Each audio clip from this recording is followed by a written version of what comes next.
This game you're playing is dangerous. It's the day after your body and mind is still intoxicated, and laying in the bathtub staring at the razor blades, wondering why God never answered your prayers. Is that what pushed you closer to dancing with Satan? The waiting, not knowing, debating. I know you hate it, but think about the consequences. It's deeper than yourself. Look through the layers. Gotta keep living on a day-to-day basis. Maybe someday drum and bass will save us.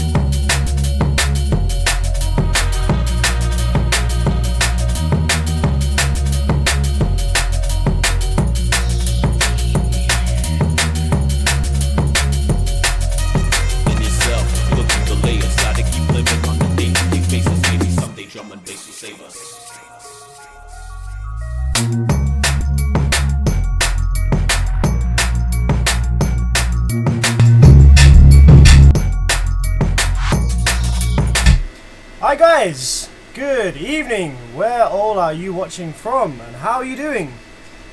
We've managed to fix the issue with the power acoustics bullshit amplifier.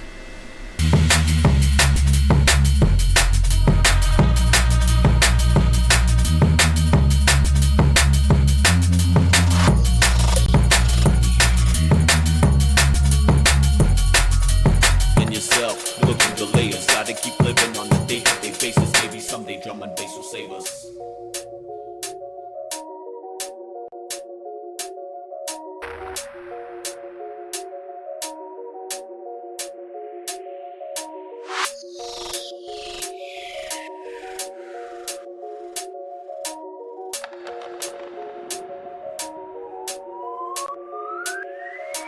This game you're playing is dangerous. It's the day after your body and mind is still intoxicated, and laying in the bathtub staring at the razor blades, wondering why God never answered your prayers. Is that what pushed you closer to dancing with Satan? The waiting, not knowing, debating. I know you hate it, but think about the consequences. It's deeper than yourself. Look through the layers. Gotta keep living on a day-to-day basis. Maybe someday drum and bass will save us.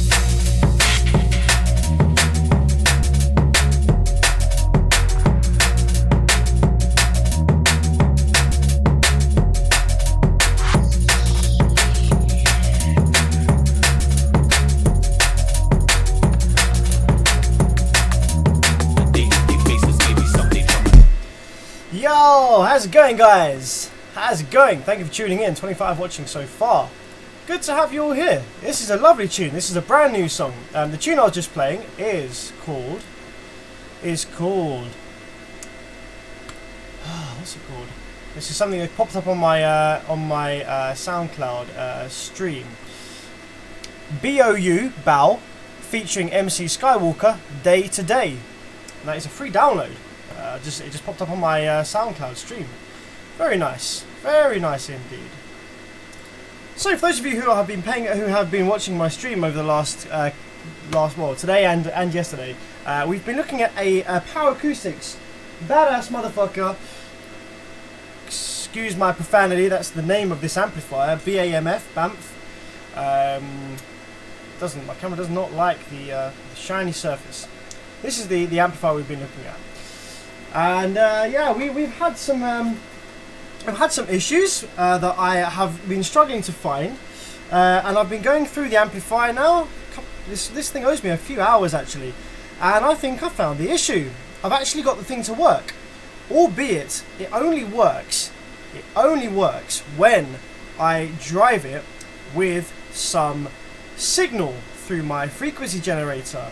So it's almost like it needs a kick up the arse to start working. Would you like me to show you what I mean? Would you like me to show you what I mean? I just discharged those damn rail capacitors as well. God damn it. Right, so if I power the amplifier up on the bench for you guys. So, amplifier fires up, power supply switching, all good. We have our rails on the output section. So we have our negative rail, our low side rail, and we have our high side, we have our high rail. but there's no Class D switching. What the heck? Why is there no Class D switching? I wonder, why is there no Class D switching? So I tried changing all sorts of flipping things on here. I tried changing the IR driver chip. I tried changing the 72C and the 311. I tried changing flipping all sorts of stuff on here to try and get this thing to damn work, and nothing was going my way. Nothing was going my way. And I thought to myself, this is a cheap build quality. This is a pretty shitty build quality amplifier. A Chinese PCB circuit board. So I was like, well, if anything's going to be wrong with this, what is it going to be? So I thought, well, the board quality is very bad. The PCB quality is not very good. So on the PCB, you might see there are lots of tiny weeny little holes like this. There's a little hole here, and there's a little hole here, and there's another little hole around here. So there's lots of tiny holes. These holes are called vias. So what they do is they pass the signal from the top of the board to the bottom of the board, which allows signal to go between a jump over other traces and jump over components by going from top of board to bottom of board. And the issue with these is they are a very cheap build quality, and so the vias often aren't making a very good connection from the top and bottom of the board. So what has happened in this amplifier? So I thought to myself, right, let's go round with the soldering iron. Let's scratch off the vias, so we got a little bit of exposed metal, and let us, you can see it's almost trying to work there, and let us try to put some solder on these vias to see whether any of them are making a poor connection. So that's what I did. I went through loads and loads of these vias, and I dumped a load of solder in all the ones around the drive circuit to see whether any of those were causing an issue. And after I did that, I powered the amplifier back up again, and it still wasn't working. And I was like, oh man, what the hell, why is it still not working? So then I applied my 40 Hertz. And last time when I applied my 40 Hertz to this amplifier, I got this dodgy looking wave. But this time, when I apply my 40 Hertz, the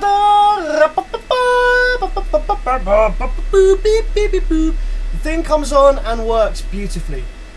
Nice output switch wave, nice low side drive, everything is working beautifully. But in order, like, if I turn the amplifier off, so let's probe the high side drive, right? If I turn the amplifier off and I turn it back on again, amplifier comes back on, okay? So amplifier's back up and running now. We don't have any switch still. We've got this nasty looking attempt at switch. So in order for me to force this thing to work, I have to click OK, I have to click go on my frequency generator for 45 Hertz, boop. And all of a sudden, it did a minute ago, it should start to work. See, I've been poking around at these vias again, haven't I? So I've probably like made the connection bad again.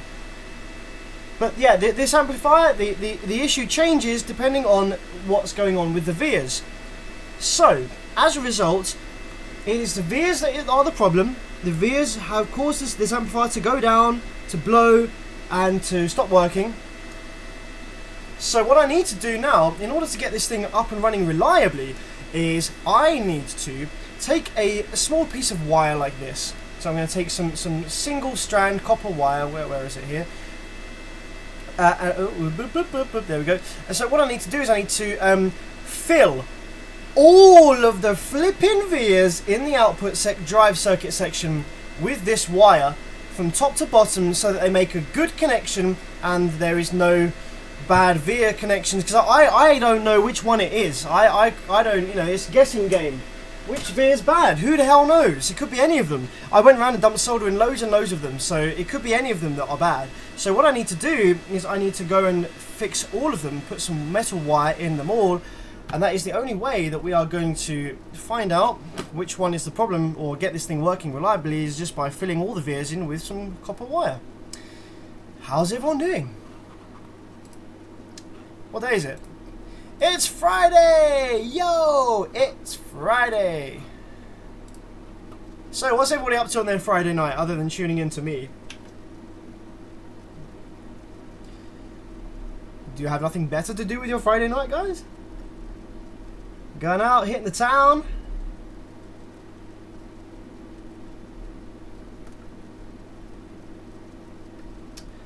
Looking up with some of those fine, sweet-ass females, or males. Females or males, depending on your preference.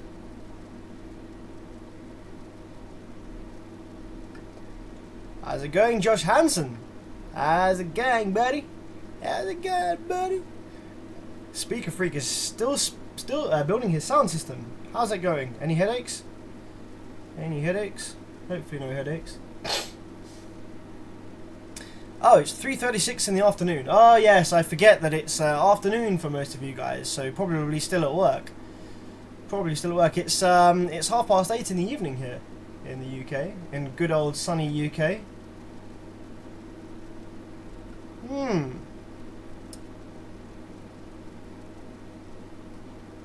Okay.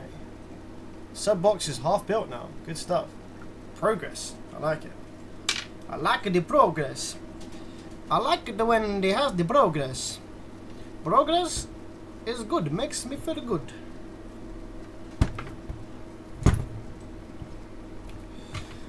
So, I need to fill all these damn veers in.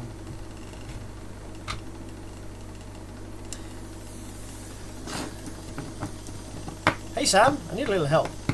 Can I send you a photo on Facebook? I just blew a component on a motherboard of a PC. Oh shit. Nah, that's not good. That's going to be a headache. Yes, my friend. Facebook.com/bearvids. Send me a photograph. Send me the photograph of the blown component on the motherboard. And I will have a look.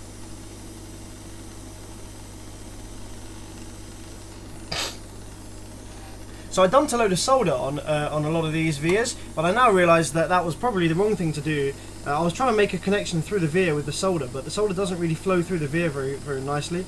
So what I need to do now is I actually need to suck out all of the solder that I dumped in, so that I can slot my wire in and solder the wire there instead. Skiddy gap bop bop.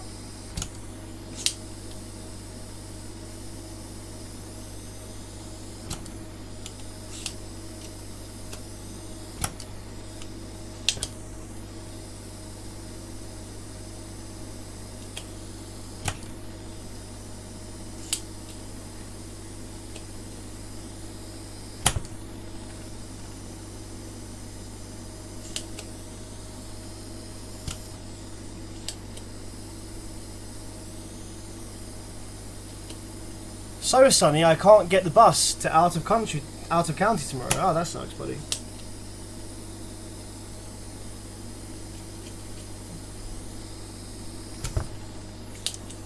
I was refoaming my Advent house speakers until I heard a ding for my Bearvids notification. Then I threw everything down and grabbed my phone. Ah, dude, thank you. No, man, carry on refoaming them speakers, bro. You can always put me on in the background. Can you connect me to your TV or something? Have me on in the background. Because this bit's going to just be a lot of soldering. And then once we finish soldering and this thing works reliably without having to force it to come on with the audio signal, I'm going to be bench testing it and seeing how the fuck much power does the this power acoustics thing really put out. And I will have upgraded the FET, so we're putting much better FETs in here. So I might try it at 0.5 ohm. Because these FETs might work nicely at 0.5 ohm. They have the potential to work nicely at 0.5.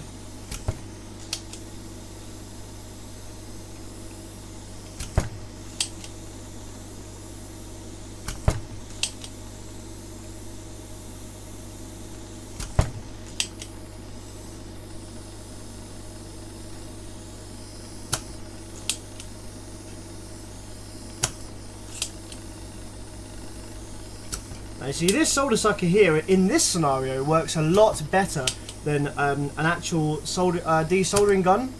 In this specific scenario, works a lot better than a desoldering gun I found.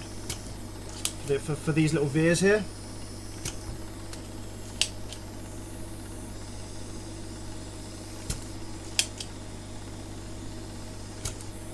Okay, so that's pretty much got the solder out of all the vias that I dumped it in.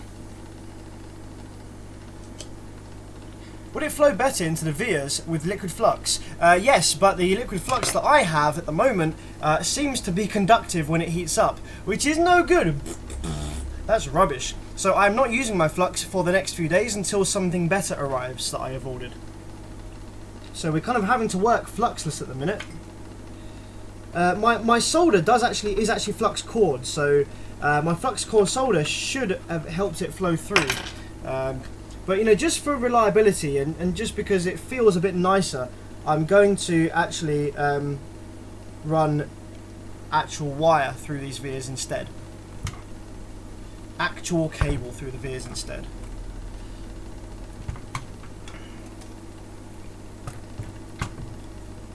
Nothing better than Bear's live stream. Ah, you guys. You guys. I'm sure there are things better than a Bear's live stream. How about a massive, massive cake? Massive cake. That's gotta be better. Or a free pizza. A free pizza. That's gotta be better.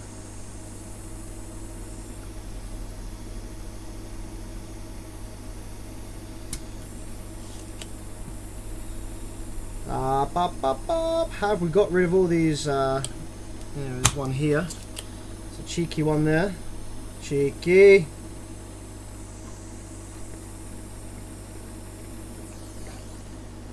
There's one under this chip. There's actually a via under this chip that I soldered before I put the chip down. So if doing all the vias around it doesn't solve it, just my luck, it's probably going to be the flipping via under the chip. So I'm going to have to remove the chip again, do the via, and then put it back. A Bear's cake, a Bear's pizza. What the fuck would a Bear's pizza look like?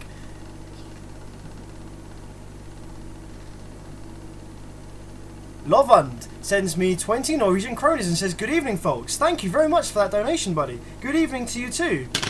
Let me know if I can help you with anything.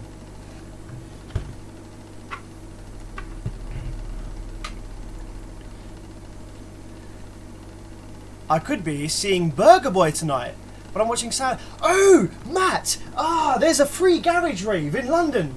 Where? No, Matt. Hang on a minute, Matt. You're not from fucking. Right, there's a free garage rave in London, guys. If anyone's into their garage and bassline, check this shit out. Let me go to my inbox here. Let me just hide that for some privacy for just a moment. Let me go to my inbox here and show you what I'm missing out on this evening. So this is what I could have been doing this evening, but instead I'm repairing a Power Acoustics. And that's some bullshit. That's some bullshit.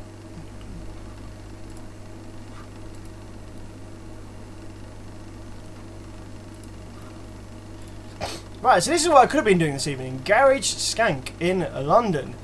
And we have Chris Lorenzo, Darksy, DJ Luck and MC Neat, DJ Q, DJ Zinc, Flavor D, Hannah Once, Hardest Crew, Jamie Duggan, Miss Dynamite, Nasty Crew, Notion Oxide and Neutrino, Pay As You Go Cartel, Roll D, Royalty, Rough Squad, Skepsis, So Solid Crew, Zomzanetti and loads more. I could be there for free, dancing my little ass off, but instead I'm repairing a Power Acoustics Bamf.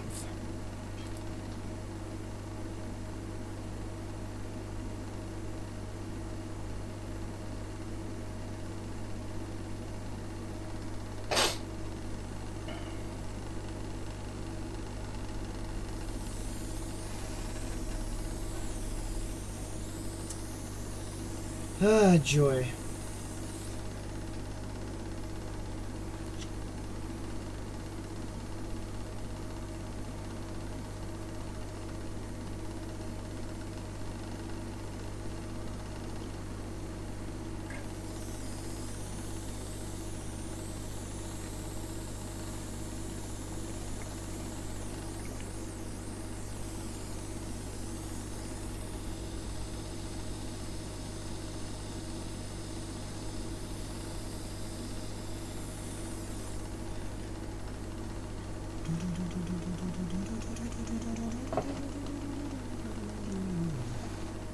Matt's jumping on a train to London as we speak. Yeah, man. And the thing is, it's free. It wouldn't even cost me a penny. Well, it cost me to get up there, but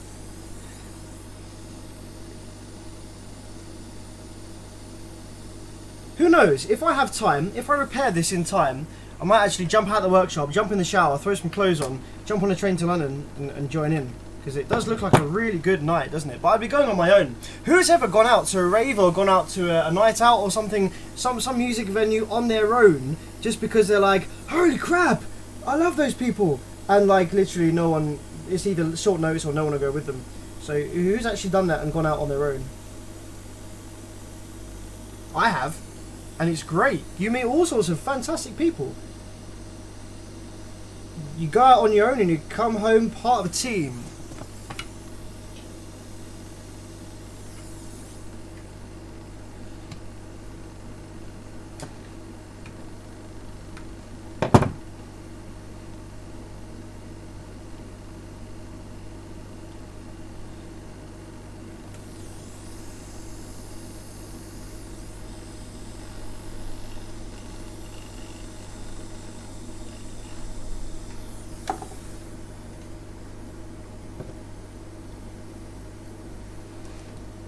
Hi Troy, how's it going, buddy? How's it going, buddy? The event is cancelled because of blown amps. Yeah, lol. I show up with my my trusty AOUA and fix all their amps.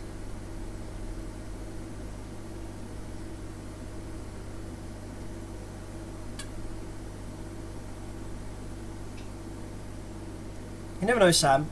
You may come home with a shitload of amps. Yeah. Lol, may do.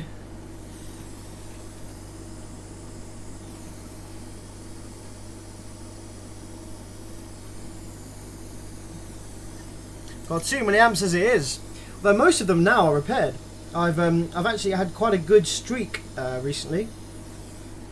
There's only a couple of amplifiers which I am disastrously struggling with.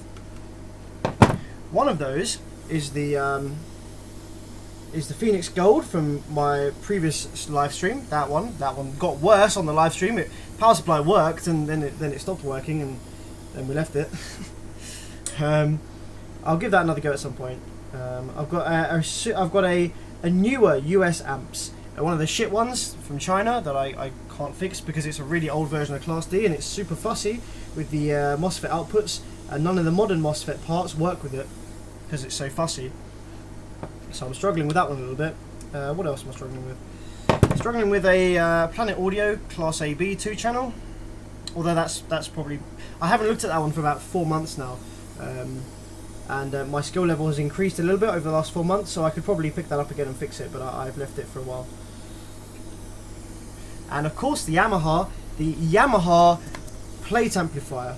Who would like to see, right? So once we've got this Power Acoustics back up and running, and we've bench tested it and seen that it does 150 watts RMS at 1 ohm.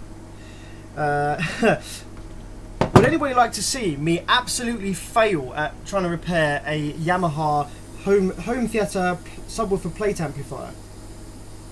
Absolutely fail at trying to repair that.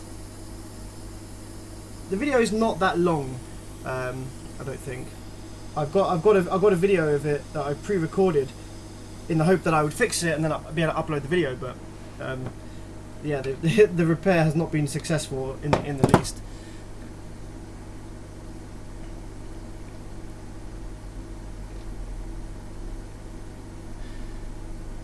I am the one looking for the right MOSFET, said Hammer Knock. The one I need is 60 volt, 16.5 milliohm, 55 amp, 55A.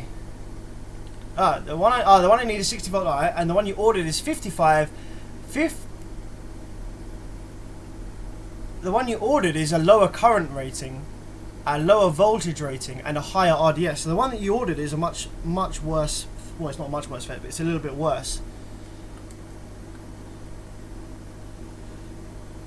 I mean, it'll work for sure, but you probably could have found a slightly better one to use.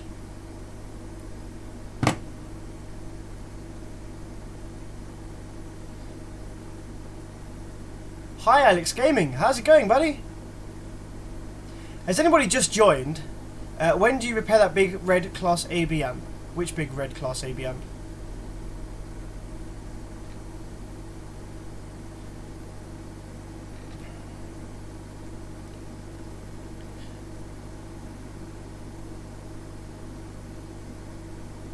I like the way you're fixing those veers. Smart. What is the resistor between those FETs? Usually where a thermistor goes. Ah, this is my makeshift thermistor, because the thermistor was snapped off from the previous repair attempt by the owner. The owner attempted a repair on this and failed, and he snapped the thermistor off. And so I've just placed a resistor just in there for the time being, just to trick the amp into thinking there's a thermistor there. While I diagnose what the issue is.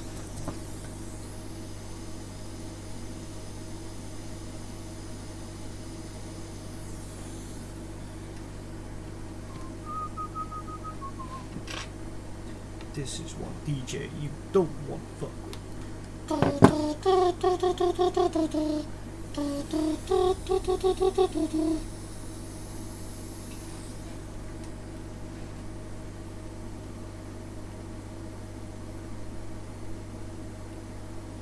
I bet that one there that I can't push through is the one under the chip. Oh no, it's not. It's not the one under the chip. Ah, that's one of the ones that this diode is connected to. Okay.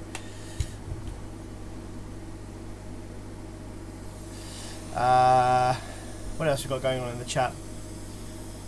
I had a decent audio plate amp. Worked great until something burned in it. Worked, but it wasn't amplifying the sound. Weird. I'm going to be attempting my first amp repair on a Lanzi Opti 7K, picked up for $200 with leaky caps. Replaced those and the amp got instantly hot. You might have created a solder bridge, and are you sure it was leaky caps? Caps aren't usually the main, like they're not a particularly common fault. So out of all the amplifiers that I've ever repaired, the capacitors have only ever been the issue in like 1 or 2 of them, out of like literally hundreds and hundreds of repairs that I've done. So what made you think there was leaky caps?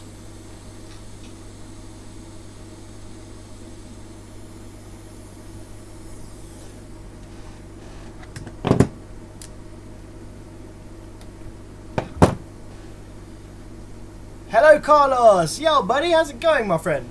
How's it going? So has anybody just joined that has no idea what I'm doing or how we fix the power acoustic? Because I will explain again, if you like.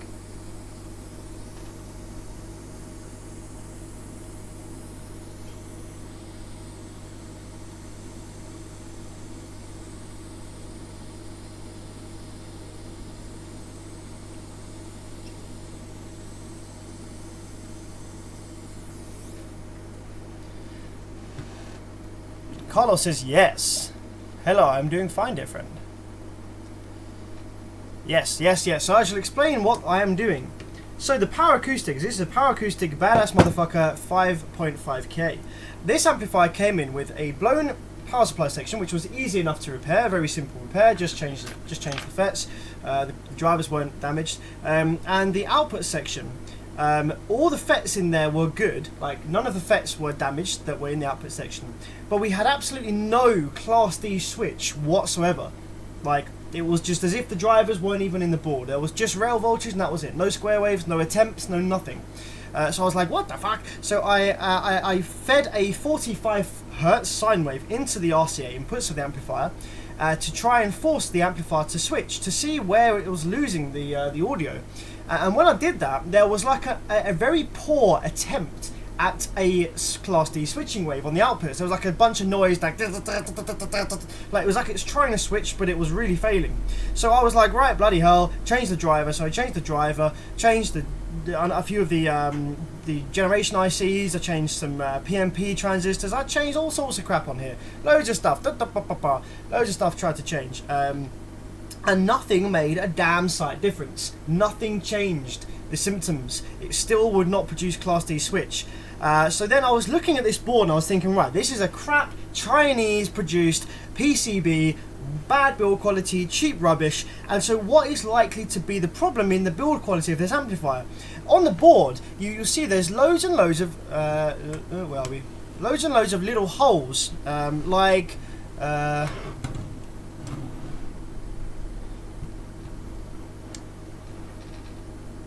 Let's try and find where we are. So we're here, so I want to go over here. Right, so there's loads and loads of little holes on the board, like this. And these are vias, and these will transfer the signal from the top of the board to the bottom of the board to jump over components and connect components together. And these little holes, these vias, are notorious for being bad and making a poor connection from the top to bottom of board. So what I did is I ran a bunch of solder over the top of a lot of these vias and scratched off to reveal some of the metal so I could solder to it. And I ran some solder on these vias. I turned it on again. We still didn't have any Class D switching, but rather than it just being dead and nothing, we actually had an attempt at switching. So I was like, right, we're getting closer. Then I fed a 45Hz sine wave into the amplifier, and all of a sudden it came to life. We had switching, the amplifier worked, woohoo, great. But then as soon as I turned the amp off and powered it back up again, it wouldn't switch until I fed it with some RCA signal. So that was after I'd messed around with the vias. So that told me that the issue with this amplifier is poor vias, bad little vias. So what we're doing now is, rather than just running solder over the top of them, which was obviously helping out but not resolving the issue completely, I've got some small copper wire and I'm stuffing the copper wire through the via and soldering it top and bottom so that it's making a very solid connection to both top and bottom of board. And this is a little bit of a lengthy process, but I know that this will make the amplifier work.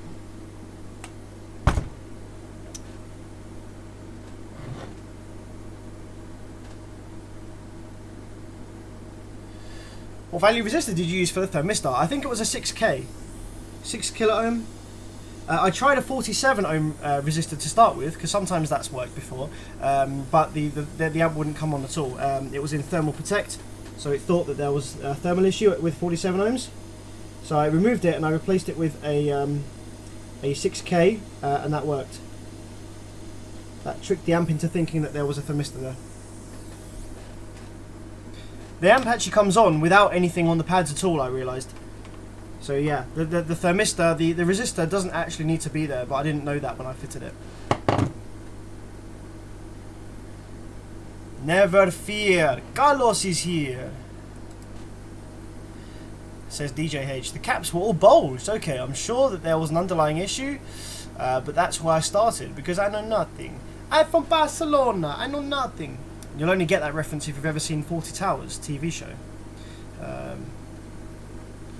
which I totally get that most of my viewers have never seen 40 Towers TV show, because it's a British sitcom, so none of you will get that reference whatsoever. Yes, I did order the FETs I needed yesterday. I ordered my 064Ns. Thank you for asking.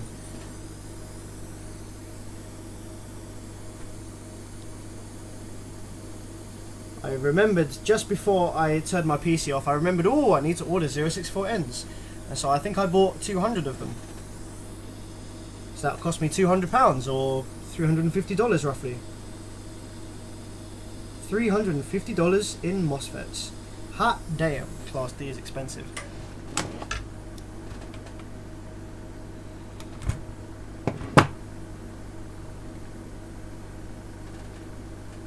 Chevy's not Honda says, shit Sam, I think that might be my problem.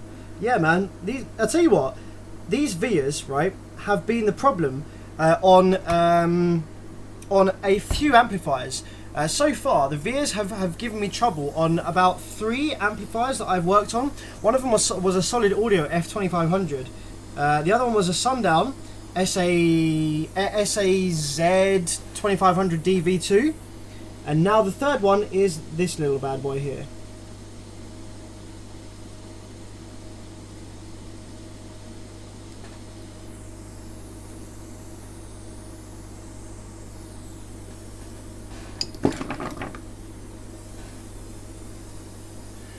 What FETs did you use for those new ones? So the new FETs that I've installed on this amplifier originally came with IRFP 260N. I fitted her up with some 69N25.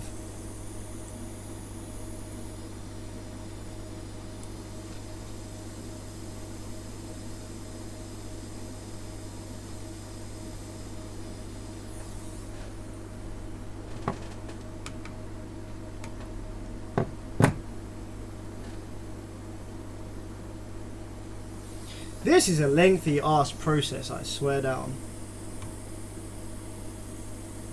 But if it makes it work, then it's all good.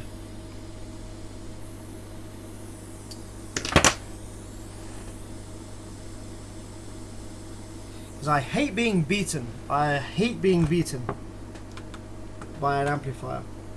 Like, if you're going to be beaten by something in life, a car audio amplifier from China is not the thing to be beaten by. Like, that's never going to feel good.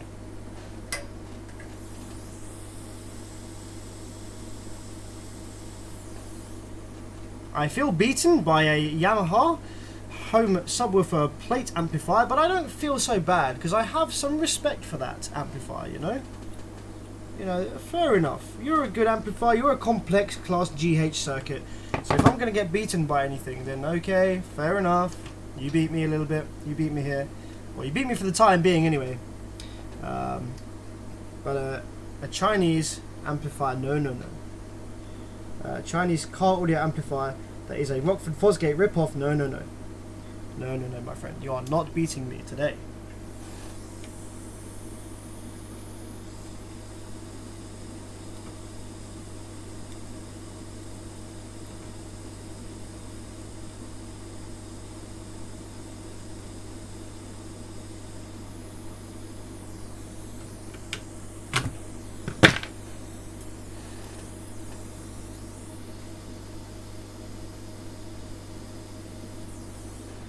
So if you're ever repairing an amplifier and there doesn't seem to be anything that's dead, you can't find, there's nothing wrong with it, nothing dead, what the fuck, what's going on? And you check all the waves out with the drivers out and it all seems to work fine, but as soon as you put the FETs in, it stops working. You're like scratching your head and you're wiping your eye, you're like, what the f... Check the veers. Check all the veers. And the traces. And all that hunk of junk. Because you never know, you could have a dead veer or a dead trace like I have 3 times now with 3 different amplifiers.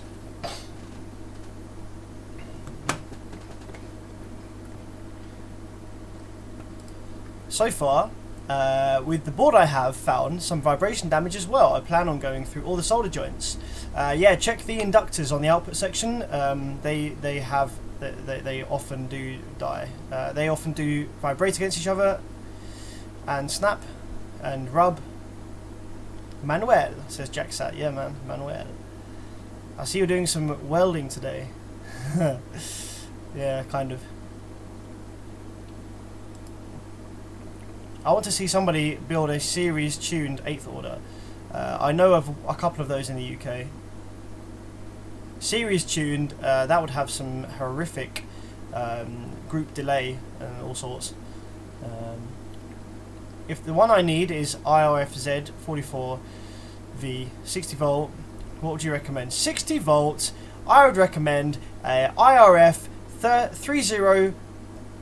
Fuck's sake. Start that again. The one I'd recommend is the IRF 3205.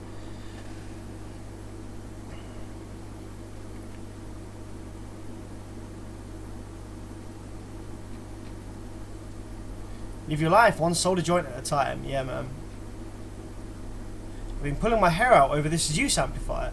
Pete told me that this board design had a design flaw with the VS too, and sent me an article. I'll be damned. Awesome.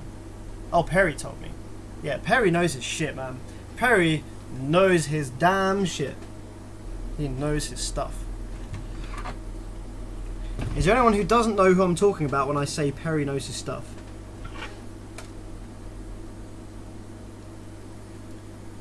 Anyone that doesn't know who I'm talking about? Damn, these vias go under the inductor. I'm going to get to those.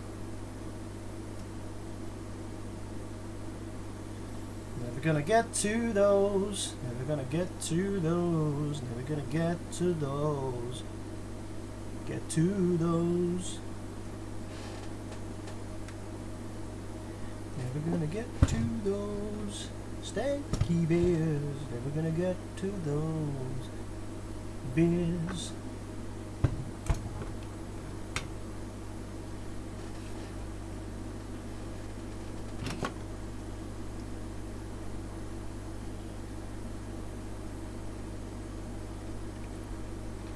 Yes, order yourself some IRF 3205 PBF. IRF 3205 PBF. They should be your general standard go-to power supply FETs. For most amplifiers, the 3205s will work absolute wonders.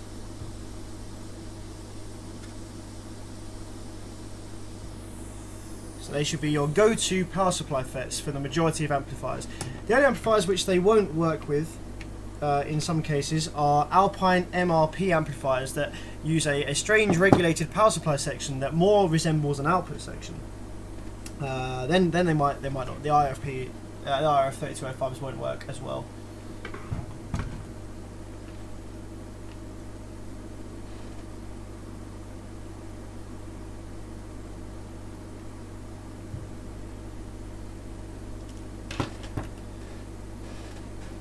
I need some more of that wire. Here's some.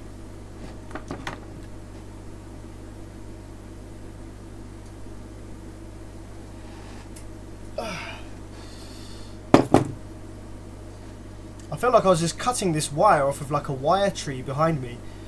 I felt like I was nicking it off one of the branches or something. There's pretty much a wire tree behind me.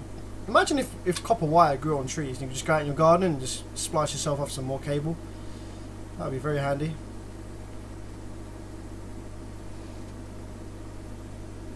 Any brand or just IR? There's like 3 brands I think you can probably choose from. On Semiconductor, what's the other one?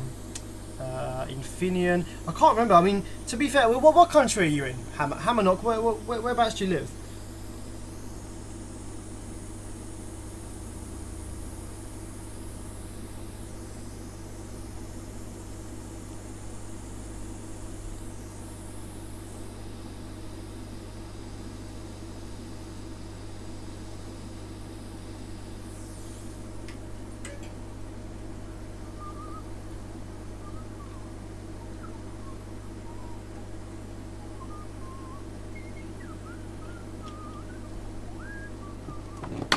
USA.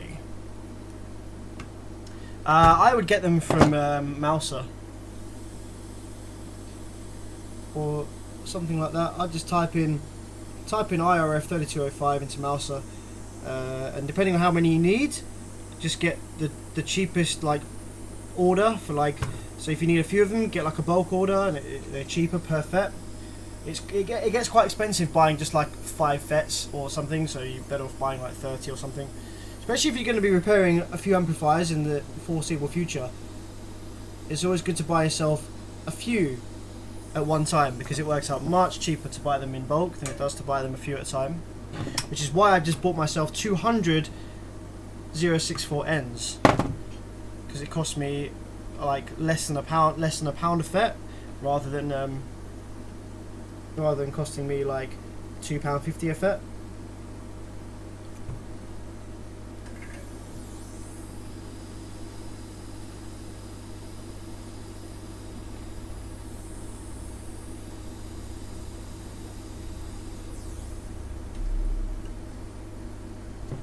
Okay, I wonder if we've done enough of these veers now to have luckily stumbled upon the one that was bad. I'm just going to do 2 more here that I can see. I'm going to do 2 more here that I can clearly see. And then I'm going to power it up and I'm going to see whether the thing comes on. If it still doesn't come on, then obviously the veer that's damaged is actually somewhere else. So I need to keep going. Just keep soldering, just keep soldering.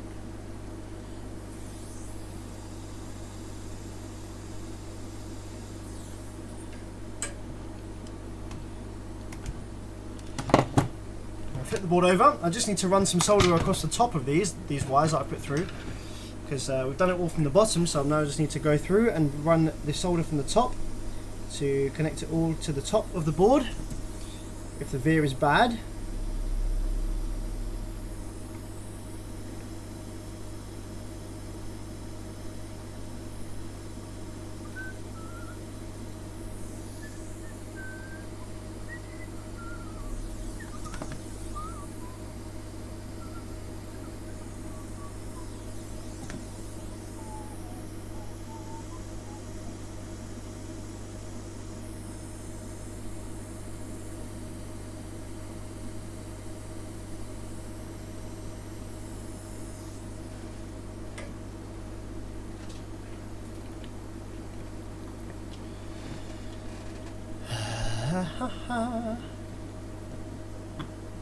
You may have these interconnecting holes below electronic capacitors too. Yeah, I've got one underneath one of the drive ICs, which is annoying.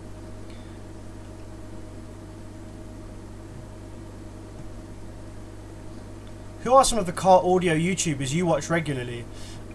If I'm completely honest with you, I don't find myself with a great deal of time to watch, to sit down and watch or like do anything other than like literally this is my daily routine. Wake up, get out of bed, put on some toast or some soup, jump in the workshop, put the heaters on, wait for the workshop to heat up while I eat my breakfast, come in the workshop, sit down, turn the PC on, put on some drum and bass and start fixing amps. And then later on in the evening I'll put my live stream on, continue fixing amps until it gets to about 5 AM, or no, what was it, like 3 AM, 5 AM. Then I go to bed, wake up and repeat. I don't watch TV, I don't watch a lot of YouTube. Like literally the only YouTubers which I've really like watched a fair bit of like lately has been Lewis Rossman, really. I haven't really watched a great deal else on YouTube.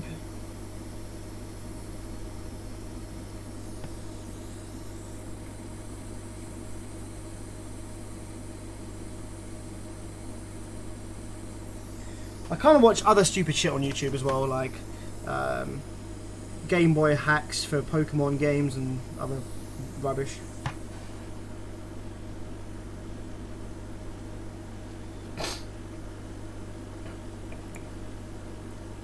So that one is 55 volt, 8 milliohm, 110 amp. Correct, yes, that's the one, buddy. Sometimes the copper track cracks while bending, and this disconnects the tracks from the solder islands. Sweet, thank you. We'll bear that in mind. I really hope that this little bit of work I'm doing here just magically finds the fault, and I don't have to do any more of this crap. Because this is time consuming and boring. Boring. Okay, so have I missed any that I have poked through? I don't think so. I think I've got all of them. I think I've got all the ones that I scratched off. 1, 2, 3. That one's good. That one. Oh, there's one here. It's gonna do.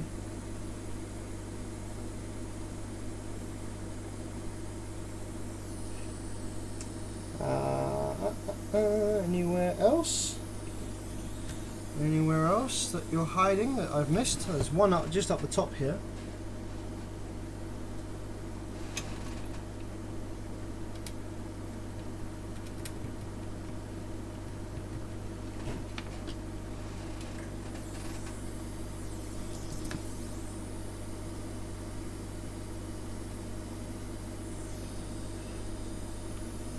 And there's one by this capacitor here. Let's quickly do that one.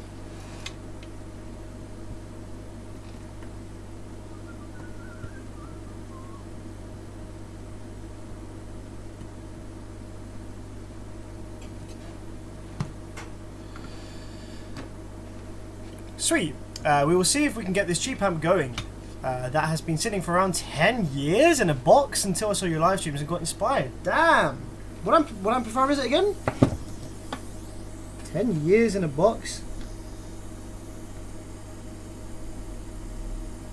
2008? 2008?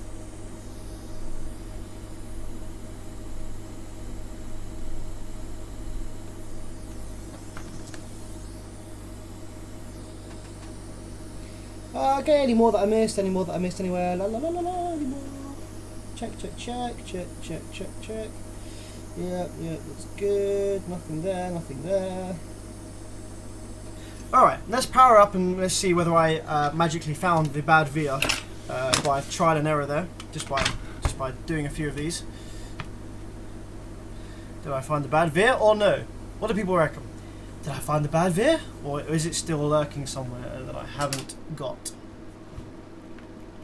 So this thing should come on and give me Class D switching without me having to force it into operation with 44 Hz.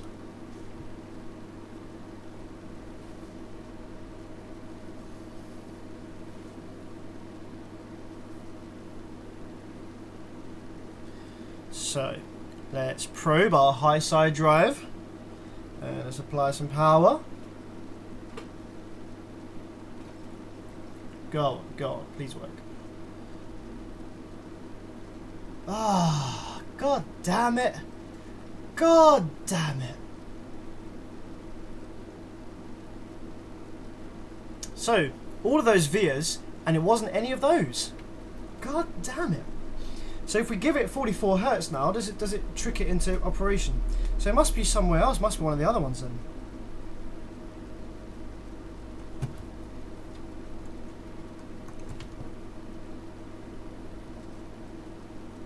What's your workshop sound system currently? I'll do a video on that a little bit later. Poof. There we go. So some RCA voltage does force it into operation. Now technically, I could leave it like this. Right? So this thing comes on.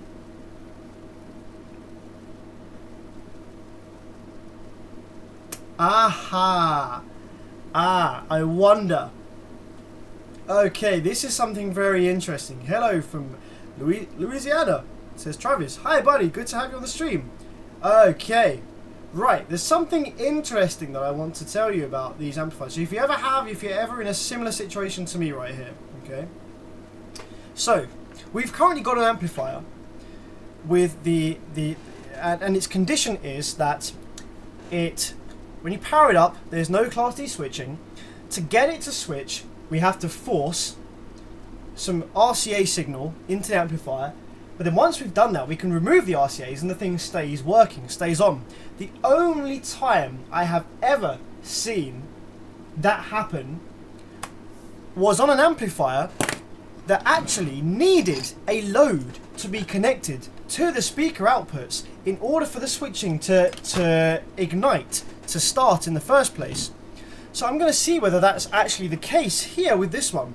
So I'm just going to wire up one of my dummy loads, a 4 ohm, actually I'm going to wire an 8 ohm, no fuck it, alright, we're going to wire a 4 ohm dummy load into here. And I'm going to see whether having a load attached to complete the feedback loop of the Class D circuit actually causes it to switch. Because, yeah, the vias, so we've gone through all the vias now, and we've actually got the thing to work and to come on by applying some RCA voltage, which is more than we had before. So, if I take my screwdriver and apply a load to the outputs, just a static load. We're not gonna run any RCA voltage through it or anything.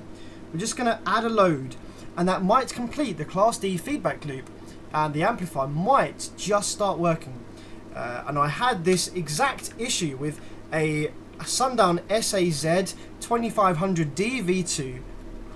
That was using a IRS 2184 chip, a small 8-legged driver chip, and the thing needed either a load attached, or you had to force RCA voltage sine wave into it for the thing to start switching. So, let's screw in our 4 ohm load. Screw in our 4 ohm load. Power her up again. And see whether the Class D switching comes on straight away without me having to kickstart it with some RCA signal. Fingers crossed.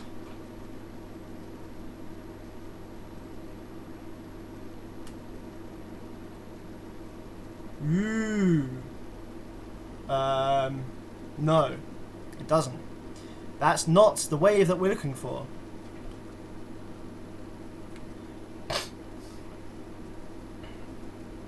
So it does do something different. It does do something different, but it doesn't do what we want it to do. So the low side drive looks like this.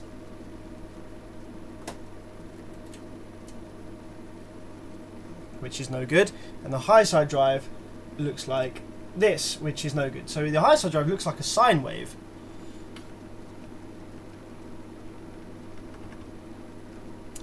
So that's no good. No bien. I wonder if connecting up a lower impedance load, like a 2 ohm or 1 ohm load, causes the thing to start working. And we are still using 9 volts here, so I'll also try 12 volts in a moment. Travis says, love your channel, very inspirational. Is there any way to private chat with you? Yeah, my friend, if you send me a message on my my Facebook page, facebook.com/bearvids.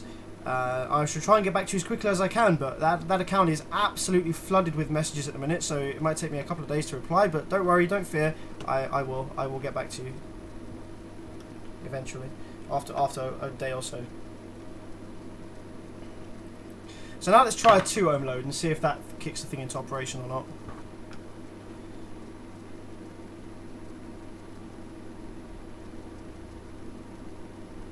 No, so it's the same. So the 2 ohm load gives the same results on the scope. The fun of amplifier repair. I still need to reply to you. Rowan, if you're still here. How's it going? 621 Electronics. Thank you for jumping on the stream and joining in. Thank you for joining in, buddy. Amplifier repair. Yes, great fun and a massive headache at the same time. Especially when you're dealing with cheap, crappy Chinese PCBs that have issues with their vias. And you've got to try and guess which one it is. So, well, my next thing to do then is, so technically, right, okay, so technically at this point, I could give the amplifier back to the customer and it would work. And I'll tell you why it would work, because as soon as he plays anything through the RCAs, the amplifier would start working. And it continues to work when you remove the RCA signal. So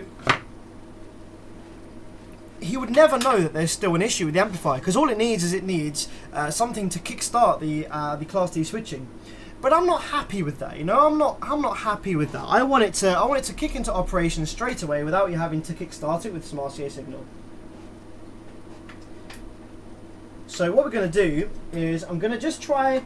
Just out of interest, I'm just going to try 12 volts instead and see if it comes to life with 12 volts. And from experience, with the Sundown amplifier that we had the same issue with here, 12 volts didn't actually solve the issue, but it might be different with this amplifier. So we're going to see. I don't have high hopes though. I don't have high hopes that forcing 12 volts into this instead of 9 volts is going to solve the issue, but it's worth a try.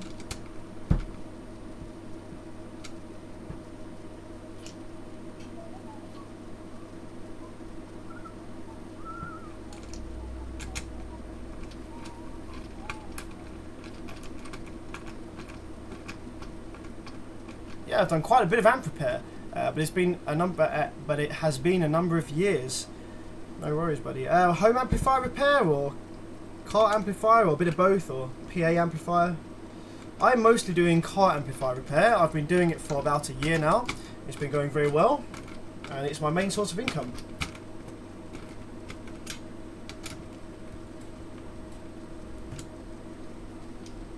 Seems live streaming pretty popular these days. I watch other channels. I'll have to check back here on Bearvids too. Yeah, man. Very kind of you. Yeah, definitely. Some of the best, the most fun amplifier repair videos that I have on here at the moment is probably the Atomic 7K. So the most recent part 1 and part 2 of the Atomic. That is a really fun amplifier repair video. Lots wrong with that we found. Potentially the Ground Zero 10K, and maybe fixing very dead solid audio 2500. That one's a good one. There's a few quite in-depth and fun repair videos. One of the ones that I find the funniest to watch is the when I was editing it, is the Orion D 2400D.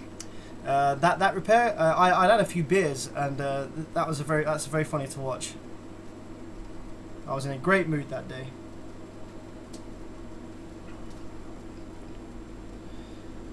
Alright, okay. So does 12 volts instead solve the issue, I wonder?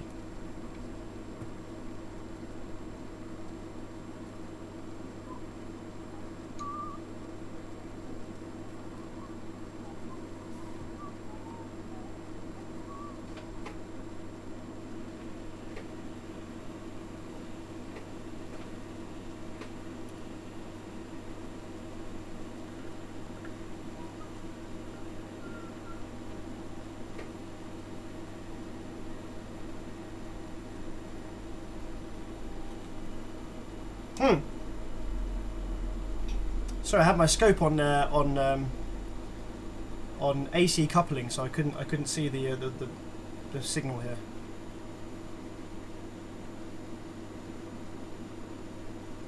Okay, so 12 volts doesn't solve the issue, but it does. The wave does look a bit nicer than it did on 9 volts. So there's still a problem with this.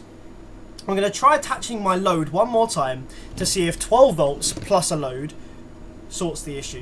If 12 volts plus a load sorts the issue, I might go around with my soldering iron one more time on a few more of these vias. But if the amplifier comes on first time every time with 12 volts plus a load, then I'm going to leave it, because we're getting to the point now where this amplifier is probably not worth the amount of time that I've spent on this repair. Mostly car amplifiers, occasionally home amps and other electronics. Awesome.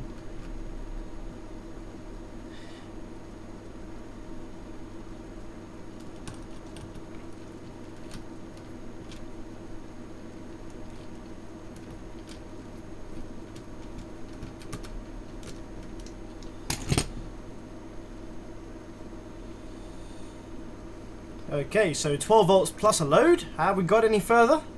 Will it come on by itself without me having to force it to come on with the RCAs? Go on, do your thing. Yeah, just about. Only just. Did you see that? Let's do it one more time. It was like really thinking about it. It was like, am I gonna do it? Am I gonna do it? Am I gonna do it? Look, watch this again, okay? So we have our rail voltage there. And so power the power supply back up again, and it does a little gat first, and then it comes alive. Okay, now has anybody noticed something about the shape of this wave here? You see the shape of that wave. It's not very flat at the top, is it? You see how it's got a curve at the top, yeah? Now that curve at the top is as a result of the very high value gate resistors that we've got on this board. So this amplifier, for some reason on the output section, has 220 ohm gate resistors, which is really quite high. It's higher than I've seen in any amplifier so far. So I'm going to try and change those up for something a little lower.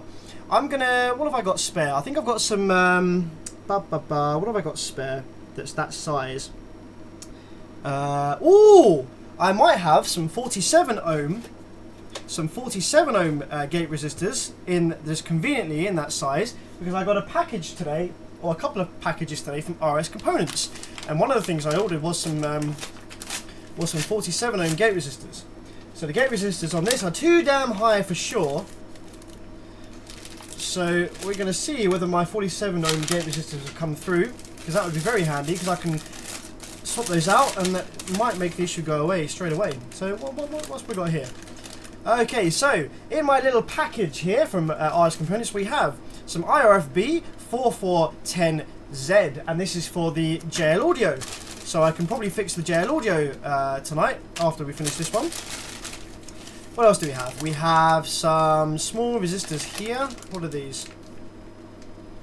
These are some 511s that are for some other thing that I'm working on at the moment. These ones are some 4R7s. So these are some 4R7s. So that's not 4. Is that it? I'm sure I ordered more than that. Ah, we have another box. We have another box from RS Components. A big long box from RS Components. I wonder what's in here. Some tasty components. Tasty components. Nom nom nom. So let's crack this open and see what we've got.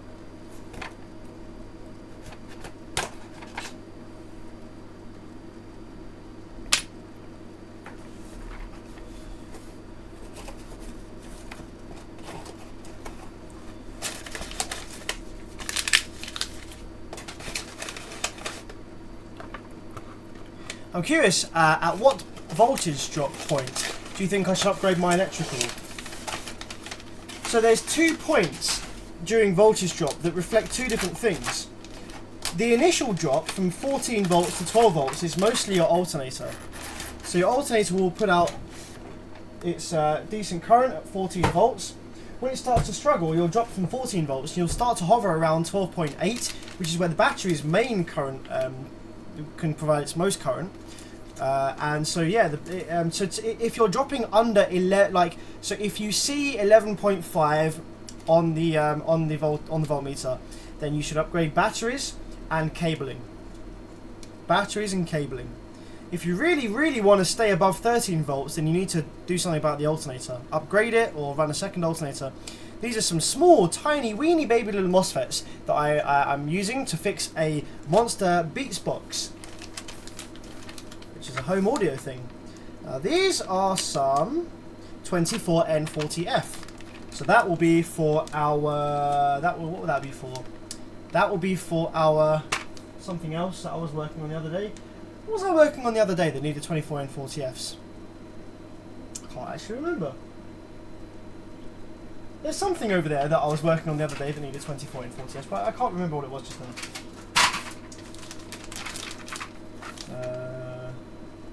24N40F. What do we have in here? Something really long.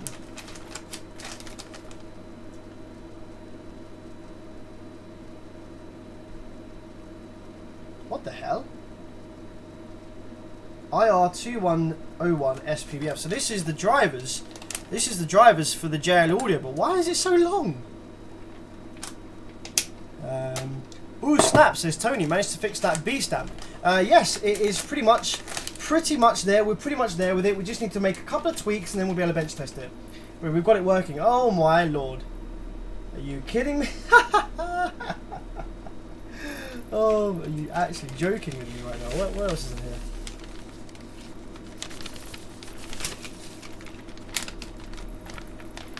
So RS Components has sent me this big ass bag, right? And in this big ass bag, there's this big ass tube, and in this big ass tube, at one end, there is one tiny baby chip, and at the other end, there is another tiny baby chip, with blank empty space all in between. So talk about waste of packaging there.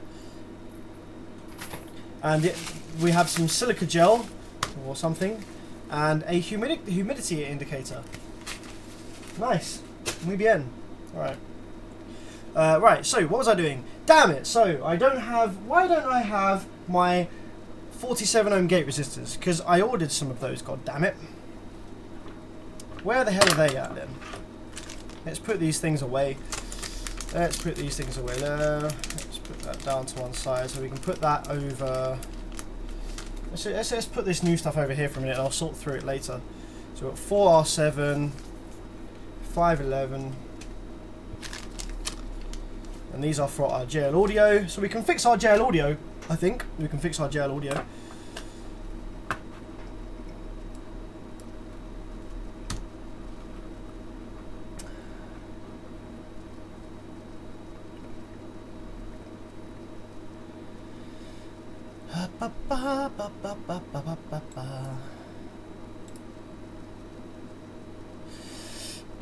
Six 621 Electronics, do you have any videos on your channel of repairing stuff? Because if you do, I will check them out as well, my friend. I shall check them out too. I can't really open Google Chrome at the same time as streaming because my PC is so damn old. My PC is literally just about good enough to stream this to you guys. I need to upgrade my PC ASAP. I need to get some money for that. So we've got some 10 ohm gate resistors, which are a little bit low, I think. To jump from 220 ohms to 10 is a bit much. We've got some 34 ohm. We've got some 3.3 ohm. Nope, no sir. We've got some very high resistance. What else do we have in here? Some more 10 ohm. We've got some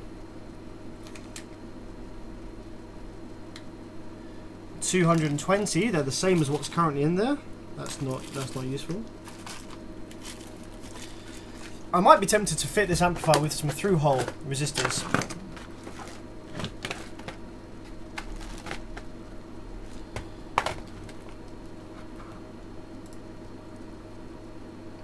Mine drops about 12.8 with the lights off. I noticed at night I can see headlight dimming. Time for the big 3. Yes, definitely time for the big 3. That will help the lights dimming out greatly. I had some vids years ago of amps I repaired. I used to fix them, sell them, but I deleted all my vids over the years. Ah, that's a shame. Why did you delete your videos, buddy? On my channel, I have got some terrible, terrible old videos that are... Some of them are partly incorrect. They give incorrect information. Some of them are just pure embarrassing when I was like 13 years old. But I leave them up because I think everybody starts somewhere. And I think it's good for people to see progression. Okay, so we've got some 47 ohm gate resistors here. It'd be nice if I had some 100 ohm, so we could halve the gate resistance first before jumping all the way down to 47. But I'm gonna go ahead and throw some 47s in. I think, and we're gonna see what that does to the waveform of the high side drive, and that might allow the amplifier to come on quicker actually. Because 220 is really, really quite high. I've never seen gate resistors that high before in an output section. Never have I seen gate resistors that high in an output section before.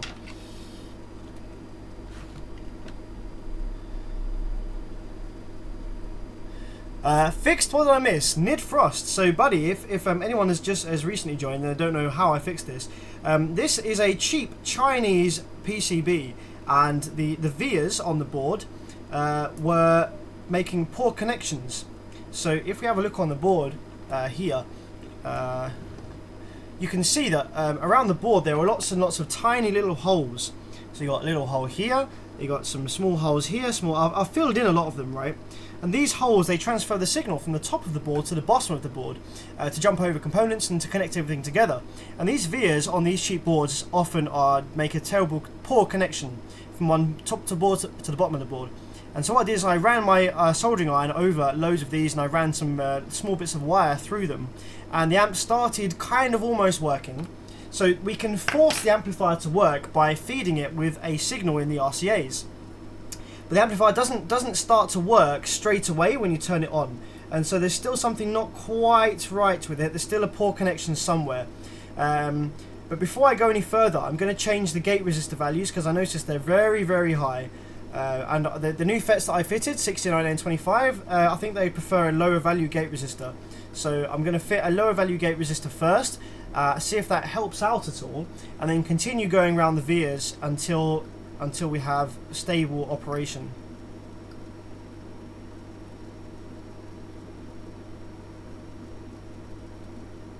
I don't really get embarrassed. I get things wrong, mess up, and it's a part of learning. Yeah, trust me, I know a lot about that.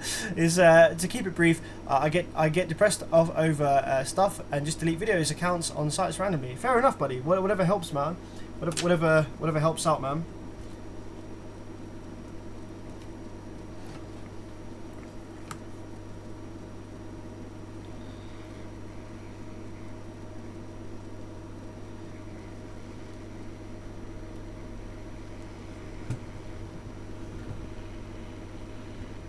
So I'm just going to change the two gate resistors on the ones that currently have MOSFETs in them. Just in case anything bad happens and we have to put these ones back.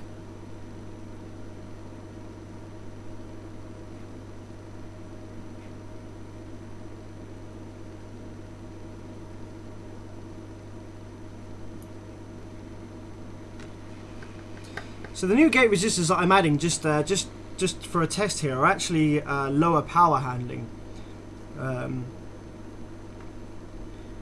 They're actually slightly smaller resistors, but the gate resistors shouldn't need to be particularly big. I mean, there's very, very, very little current that goes across the gates, that goes over the gate resistors, so we shouldn't need anything big. The ones that I've got here are more than sufficient.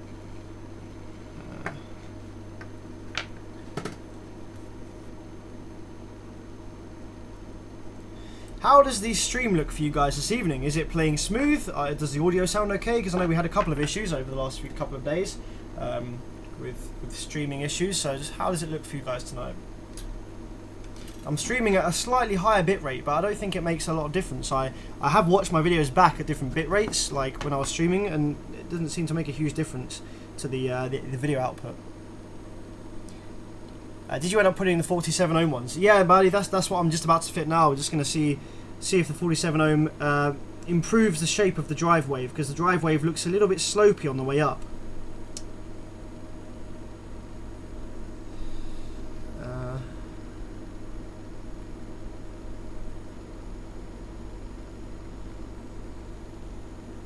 I don't think these resistors are going to fit, actually. I think they're too small. For the, they might. I think they'll just about fit.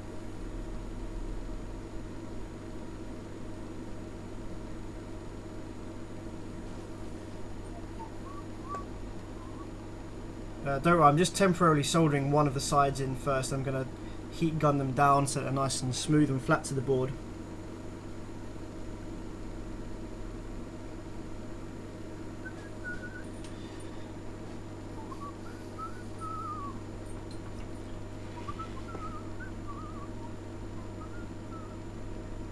I always have that song stuck in my head during live stream. No idea why, very annoying.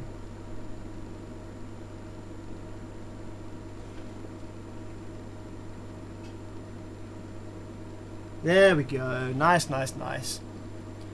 That looks good.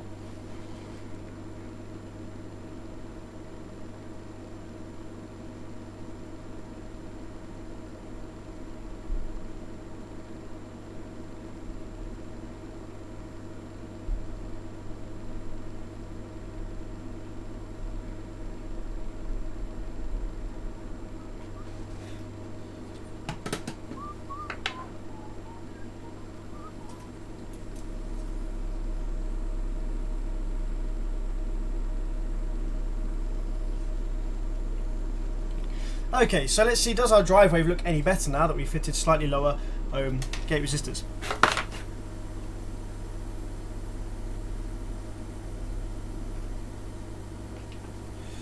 We still have our dummy load connected and our large power supply. So it should come to life straight away at this point.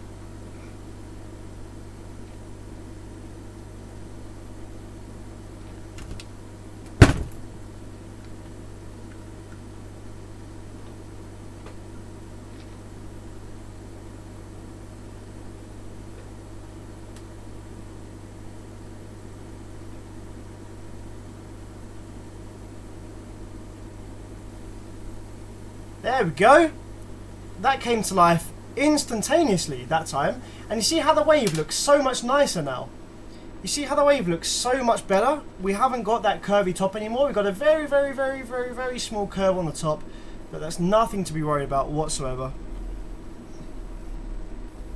Wave looks lots nicer. Low side drive looks a lot nicer as well. It's coming up a lot cleaner. So that's good. Ooh, hang on a minute. These FETs feel very hot all of a sudden. I wonder if that's from soldering, or I wonder if that's yeah, that could just be from soldering, because we were soldering very close to the center leg. I'm going to let those FETs cool down. I'm going to make sure that those FETs weren't getting hot due to being turned on. I don't think they were, but I just want to make sure, because they feel quite hot. I wonder if it's just from the hot air gun. Whew, talking about hot, it's getting pretty roasting in this workshop. I might have to turn the heaters down a bit. Bevis, when you edit these and upload these videos, please don't edit out where maybe you went down the wrong path, says Travis G. It will help us learn. Thank you, buddy. No, very interestingly, I don't think I've ever edited out anything where I screwed something up. The only things that I edit out from the repair videos are the long, drawn-out soldering sessions where I may be desoldering or soldering in a whole bank of FETs. Or like, say for example, like I'm scratching my head for about 10 minutes and I'm not actually doing anything. I'm just kind of thinking or looking or like probing. They're not really talking about what I'm doing or anything. So yeah, the only things that I leave out are just the boring parts that aren't really useful to you. Definitely, I agree that any mistakes or things that I do wrong or go down the wrong path are definitely worth leaving in. Which is why I decided to upload that video that's called 2 hours of live repair and someone in the chat fixes the board or something like that. And that was with the B2 the B2 Duo Mark II. We were trying to find an issue for 2 hours, and I took the 494 out, I replaced the 494, I took capacitors out, resistors, I did all sorts of crap. And someone in the live chat said, oh, try powering it on with 12 volts instead. I tried 12 volts and the thing came on straight away. So yeah, I decided to leave that one up for good fun.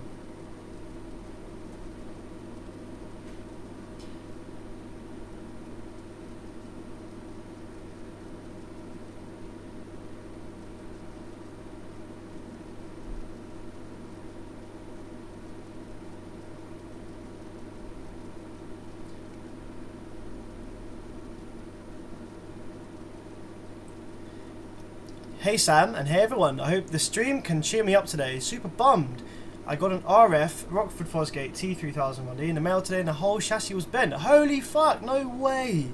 That is not a good day. Is it repairable? Can you bend it back?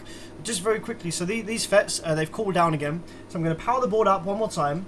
I'm going to see whether they get hot or whether it's just from... or whether it was just from the soldering. I hope it was just from the soldering.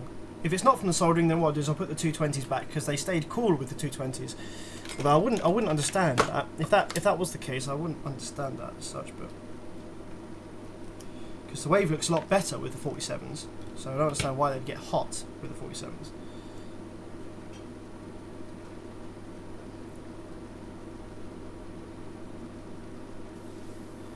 Cool. Wave is present. Looks good.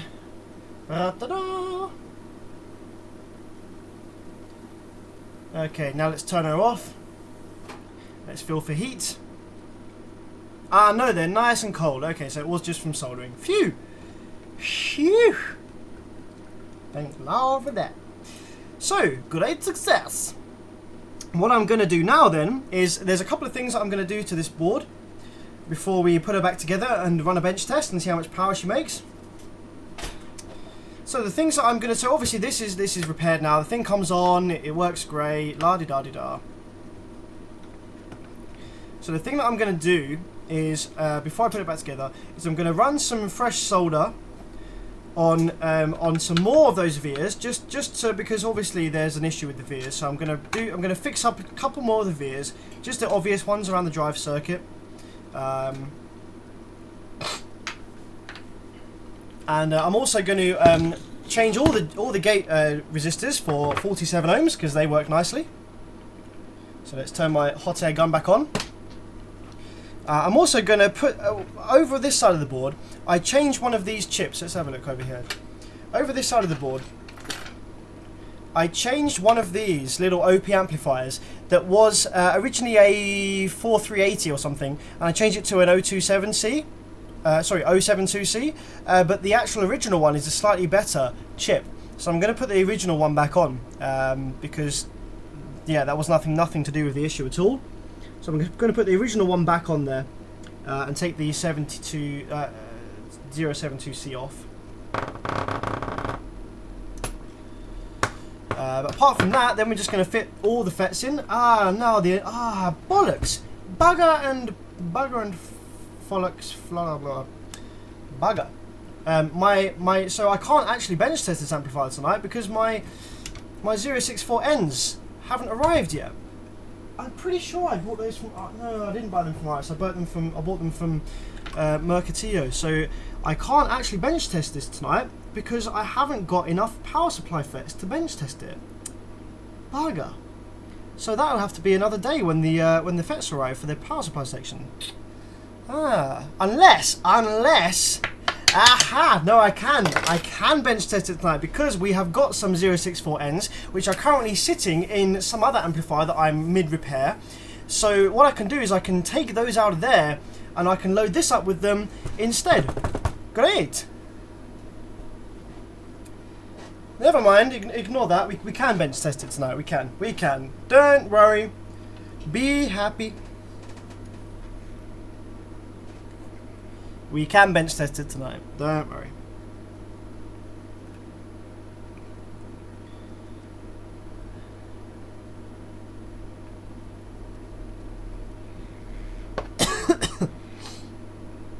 I'm going to store these 220 ohms because they might come in handy at some point.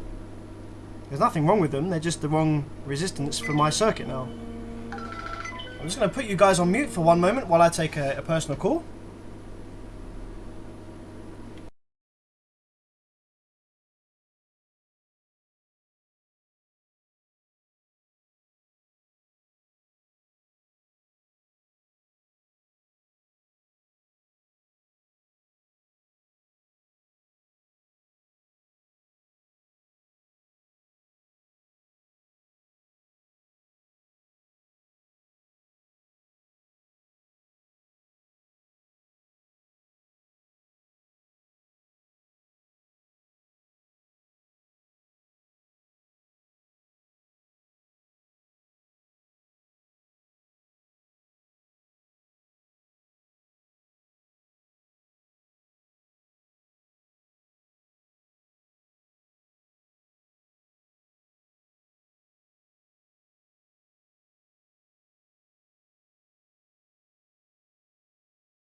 Okay, hi guys. Yeah, sorry for that. Just had to take a quick personal call. So 47 gate ohms are in. I'm just looking for my my other soldering iron tip. Where's that? Where's that gone?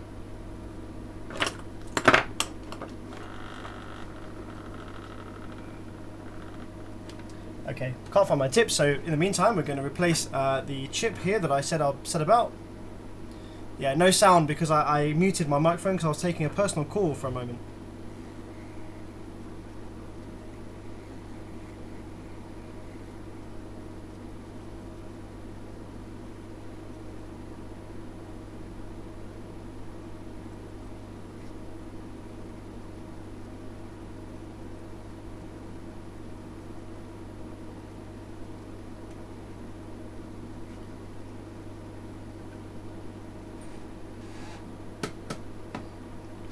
Is this the unfixable lamp from a few days back?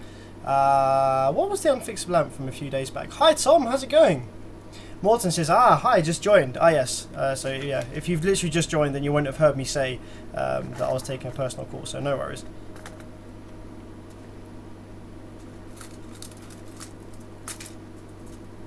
Now, where's that chip gone from earlier? I put the original chip in this drawer. And is it going to run away from me, or is it going to still be there? Yeah, it's still there. Woohoo!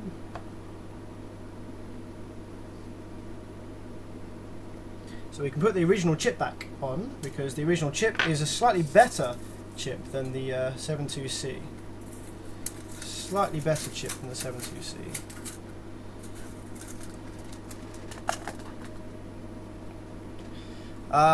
There was one I couldn't fix. That was the Phoenix Gold Tantrum, and we actually made that one worse on the live stream. Actually, the power supply before was working fine, and now the power supply doesn't work at all. So we actually made it worse, and so no, that one's not that one. This is the one from yesterday, the Bamf, the Power Acoustics, badass motherfucker, and we were struggling a little bit with it yesterday. But yesterday, the reason I locked off the stream was because we were having problems with the live stream. The live stream audio was dropping out, and I couldn't fix it, and it was getting late, so I decided to lock off the stream. Yeah, I decided to lock off the stream anyway, but I came back to it today, and the stream seems fine, so I don't know what that was all about. No, where's my other soldering iron tip? Where's that? Is that fallen off, perhaps?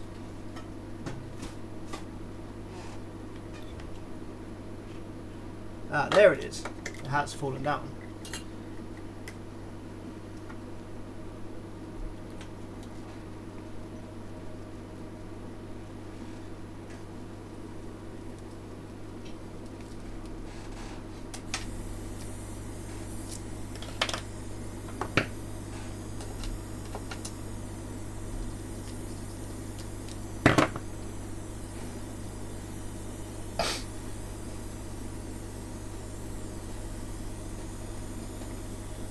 Yeah, but if you remember, one of those transformers was wobbly on this Bamf. Yes, it was, buddy. It was this inductor here. This inductor here is very wobbly on the board. So we're gonna seal that down, but that's not. It's the although it's wobbly, it's actually still fine. It's making a good connection, so that wasn't contributing to the issue here. But I'm gonna seal it down because that's the correct thing to do.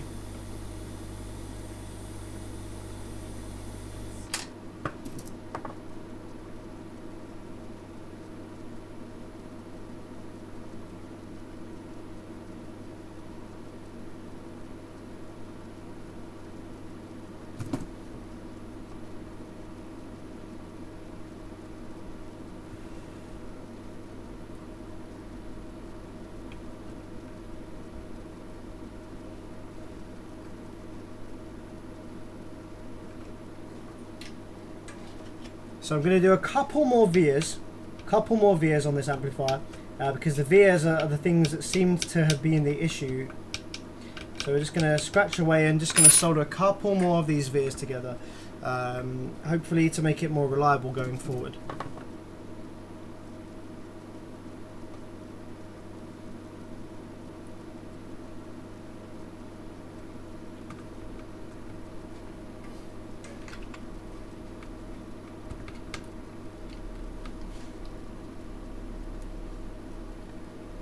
Hey Sam, what do you think about the quality of the amplifier? What this Bamf, this power acoustic, this one is very bad. The build quality of this amplifier is very poor. It's a very low cost budget build amplifier, and as a result of the poor build quality, we have issues with the vias on the circuit board, which is what I'm trying to resolve just now.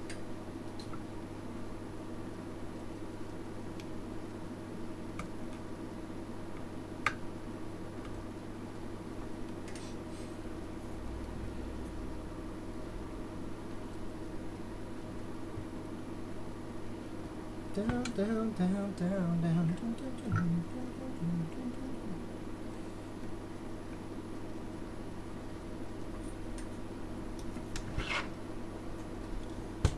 Evening, gents. Hi, Sammy. How's it going, buddy? Good to have you on the stream, my friend.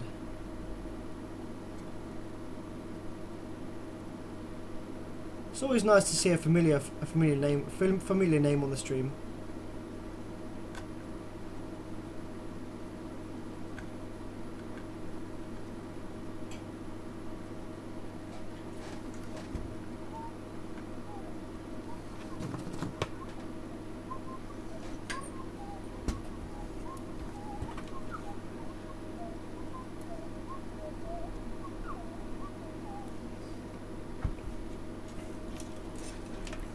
Okay, now let's load up this amplifier with brand new fresh MOSFETs.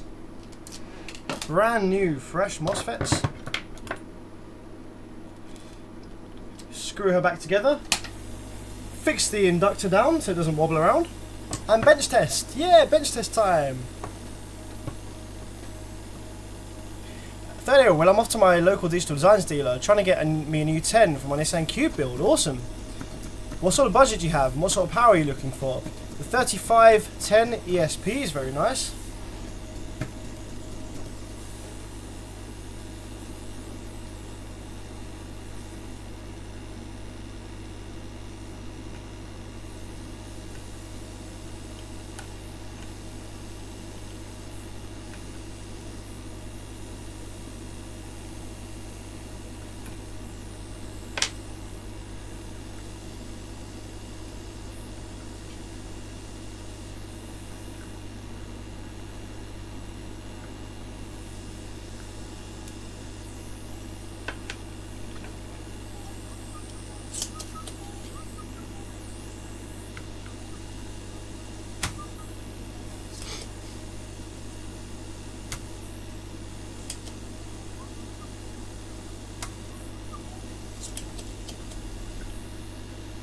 So viewers, I'll give the viewers the choice. There's two things I can do now, okay?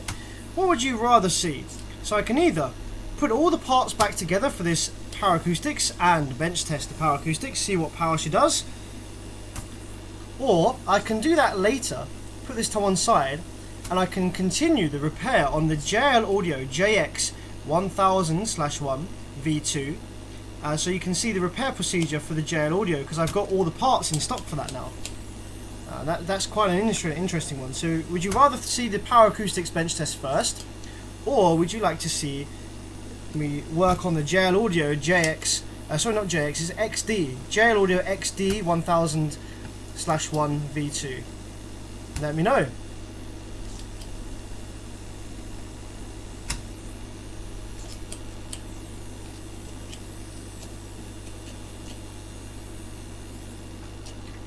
I think this this Bamf thing will put out about 1800 watts to 2K. I'd be happily surprised with anything more than that, and bitterly disappointed if this thing does less than 1800 watts.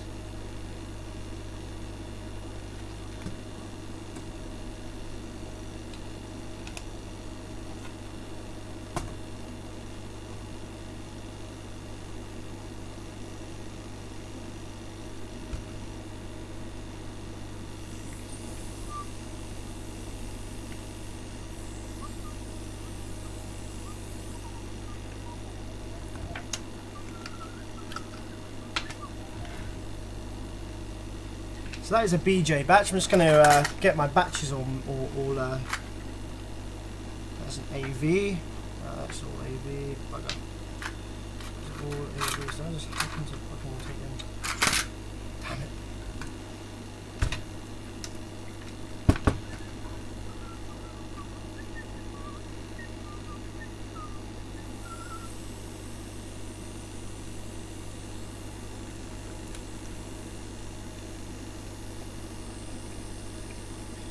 Okay, so Morton says the JL-XD. So Morton would like to see me start work on the JL audio first and put this to one side and bench test it later for you. What are other people saying? Kind of resistor xenodiode configuration thing. So have a look and see whether there is a 7915. If there is, then that is what is creating the minus 15 volts. Hamer Zef sends me £5. Thank you very much, buddy. Thank you very much for the donation. I got the Rockford 18 in car now, and I have put 2 crescendo BCN Core 10K wide down to 0.5. Holy crap! That sounds like some insane setup, buddy. Very, very nice. Very, very nice. How does it sound? Let me know how it sounds. Are you, does it drop low? Is it musical? Are you impressed with it? That's pretty cool. Nice setup.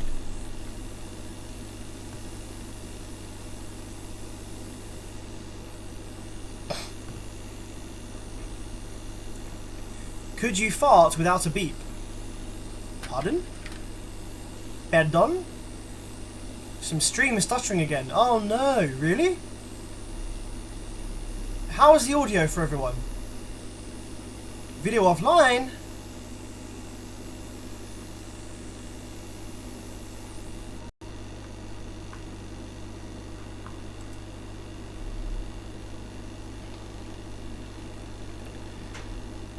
Yeah, YouTube sucks. How are we? Are we back online? Are we back online?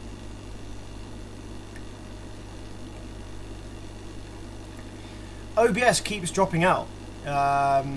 Okay, so hopefully I'm not going to touch anything. Hopefully that has fixed it. So let me know if that's okay. How does my audio sound? Is my audio stuttering? Because we had lots of audio stuttering the other night. That was driving me nuts, and we couldn't figure out what was going on, and so I just had to end the live stream.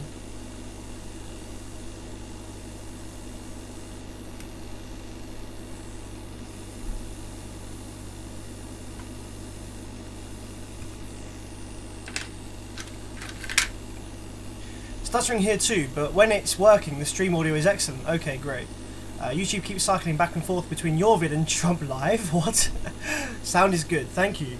Okay, cool. So I think if I don't touch it now, we might be okay. But I think I just lost a load of viewers. When the stream screws up, I think a lot of viewers just think, ah, fuck this, and just disappear. So I only said 17 viewing a moment ago, and we had 60 viewing before that.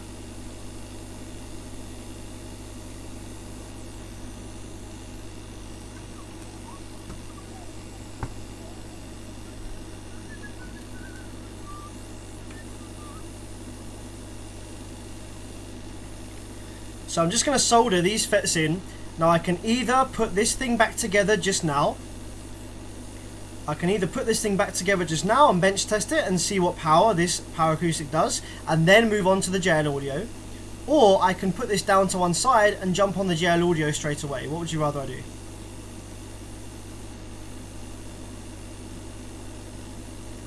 If I jump on the JL audio straight away, what I'm going to do is I will pause the stream briefly, and I'll rename the video, and I'll go live again in 10 minutes time, which will restart the stream. It will give you as a new notification with the new video title, so I can keep everything a little bit easier to work with on my channel, so that there's not like one 7-hour video that's got like a bunch of repairs in it.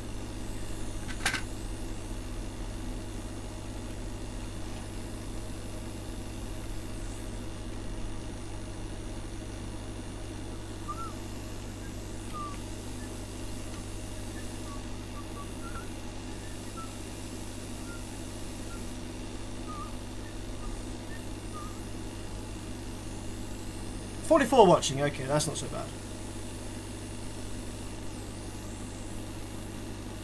Stuttering here too. Okay, yeah, sorry.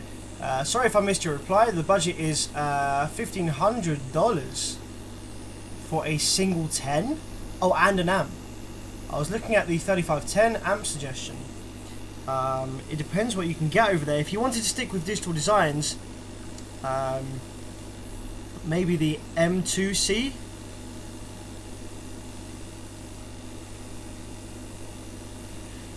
Was it an M2D now? I can't remember what model they're on.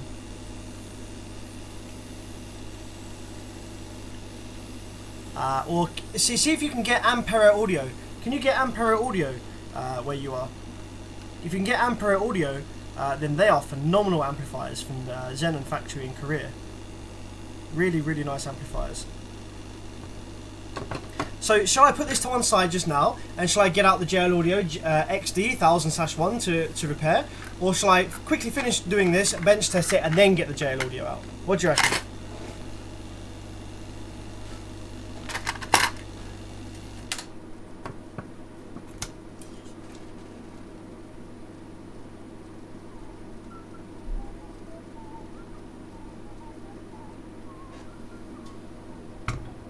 I say finish the Bamf. Show us your JL.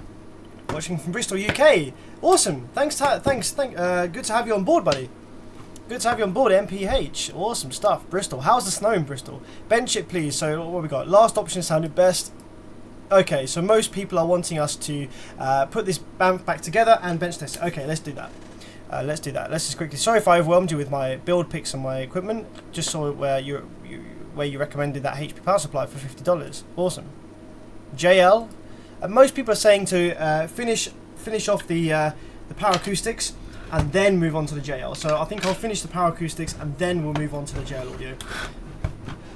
The power acoustics is very, very nearly finished. I just need to fit all the power supply FETs in, which I can do pretty quickly if I don't read too much live chat. I'm just going to turn the heaters down because it is really, really hot in here.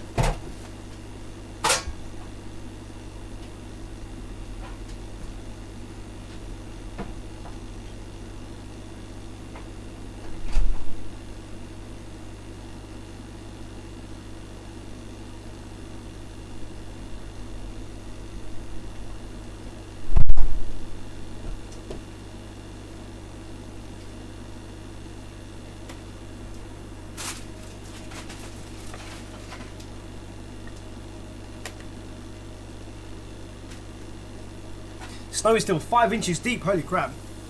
I think in the UK tomorrow is going to warm up a little bit, so all the snow should melt.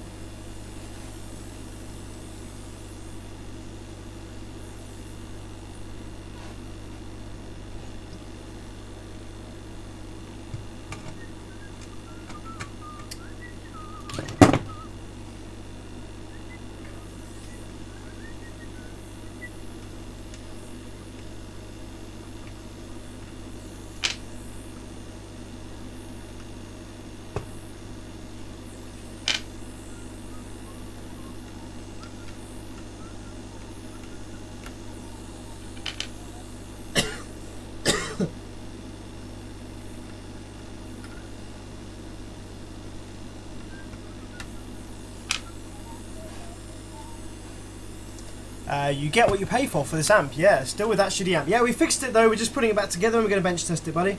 It's all fixed. The issue was bad vias on the PCB, which is just as a result of its crappy board quality. But it took a little while to find, because they don't, the bad vias make it look like that there's issues with the PCB, with the drive chips and stuff like that. So, yeah. Took me a little while to find, but we got there in the end.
What do you think about pocket oscilloscopes for testing? Yeah, they're not bad. The only thing I hate about those things is they really slow refresh rates. I need to see it straight away.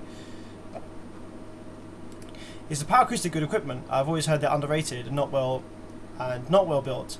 I like seeing underdogs, so I hope I've heard wrong. Well, we're going to find out what this thing bench tests at, but the PCB quality is very poor. This is one of the newer power acoustics, and they're not that great.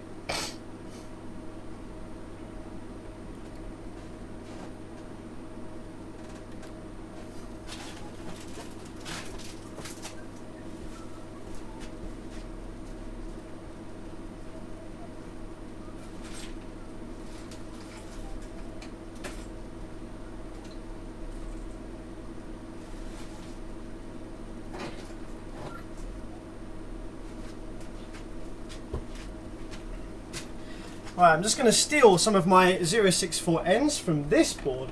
And now, who recognises this board from one of my previous live streams?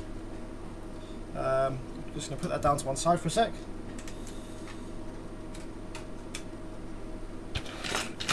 Who recognises this board from my previous live streams?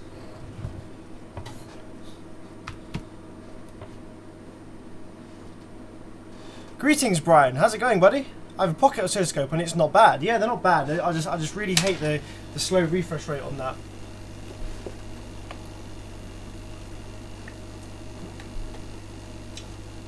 This board is the power supply board.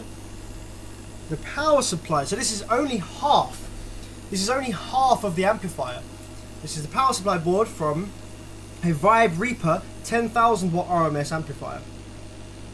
So it's only half of the amplifier. The output section comes apart from the board in the middle here. You can see we've got loads of, you can't see because my microphone's in the way, but you've got loads of connectors there, and they are for the output section board, and it comes apart in two.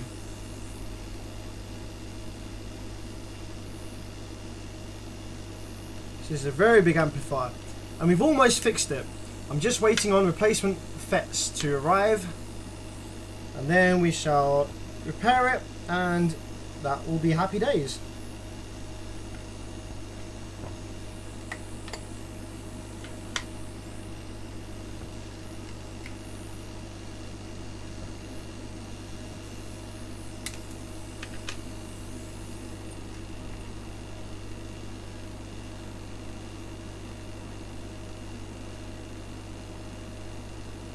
So we need 8 identical FETs for our power acoustics. So we've got 1, 2, 3, 4 BV5, 5. Okay, so I've got 5 there.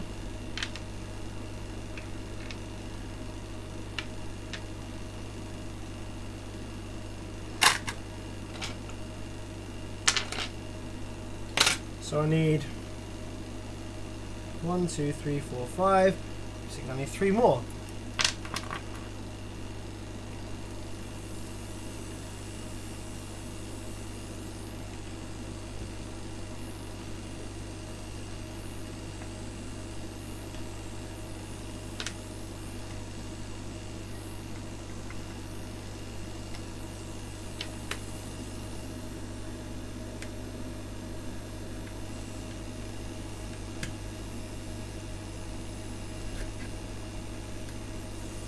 There we go. That's all our FETs that we need, so we can put this amplifier back on the shelf.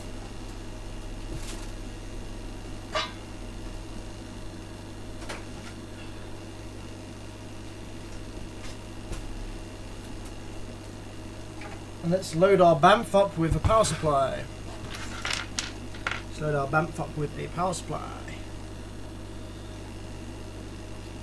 They deserve it. It deserves the power supply.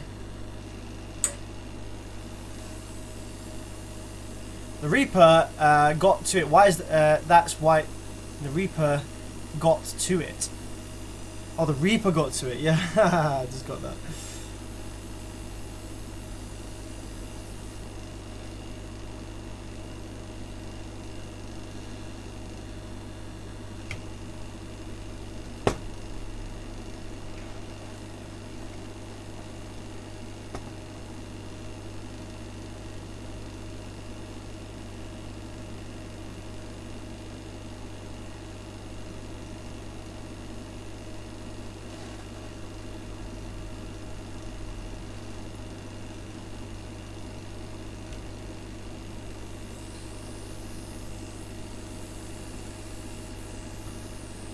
So we'll get onto the JL audio very shortly, and for the JL audio I'm going to create a new stream so that more people who are interested in it might get a notification, see the video title and jump on, because JL audio is quite a popular brand. So we're just going to see what this bad boy benches first. This badass motherfucker. What is this bench?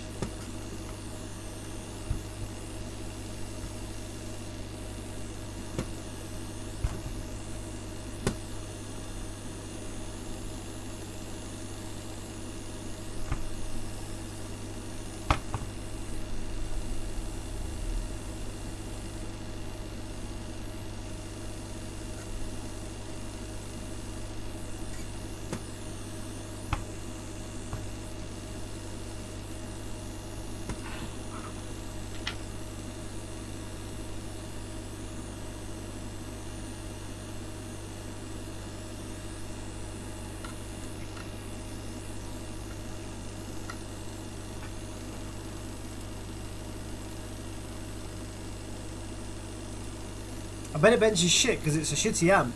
Yeah, I'm hoping to see about 1800 watts. I'm hoping to see about 1800 watts.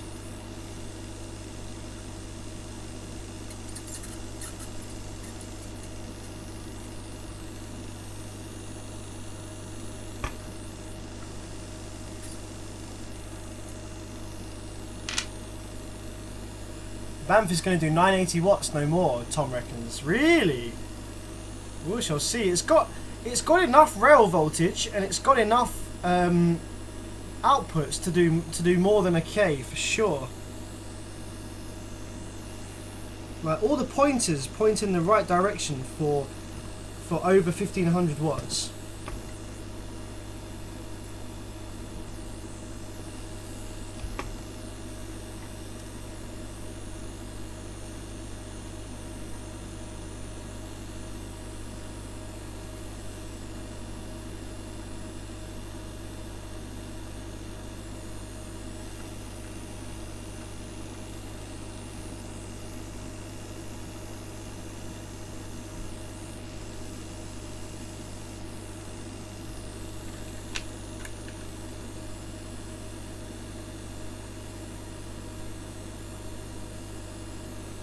What ohm are you going to test it at? We can start guessing the output power.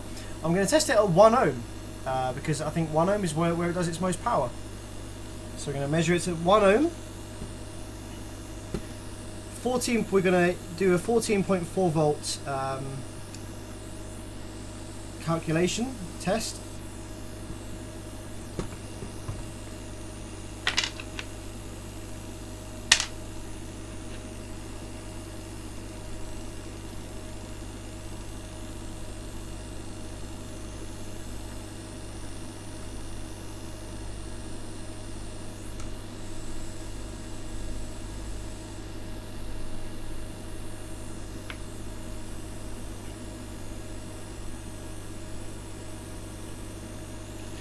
Whoever guesses the closest output power for this gets to choose a title for my next live stream, which is going to be for the JBL.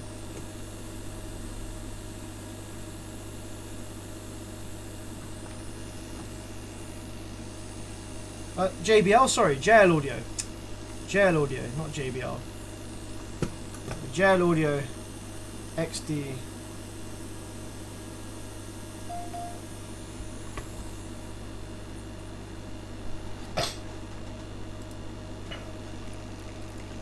Legit Skill says he always skips me. Sorry, buddy. There's quite a lot going on in the live chat. What are you saying, my friend? What are your thoughts on boxes tuned to 40 Hz? Musical, punchy, but if it's a big port, then it won't drop too low. I prefer boxes tuned like around 33 to 35.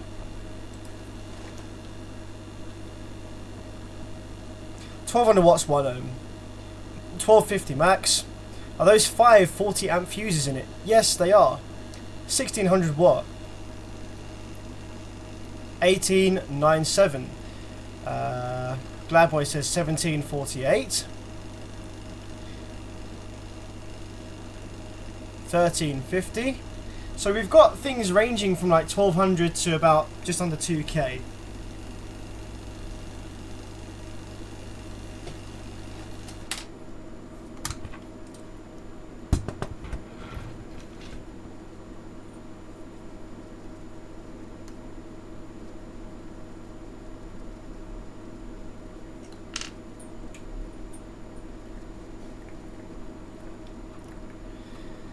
$17.48, $13.50, $14.21, 900 watts, $13.50, $12.00. Hello, Ranjan. Good to have you on the stream. $9.80, I said. $12.00, $16.32.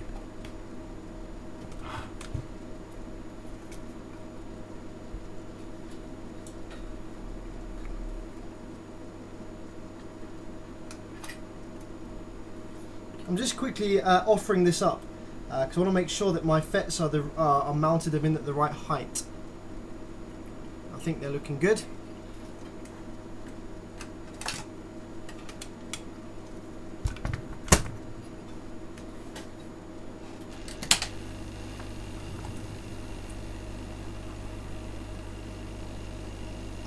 $2K, 2,183. My guess, my personal guess is gonna, yeah, I think it's gonna be just under 2K, somewhere around the 2K mark. I do.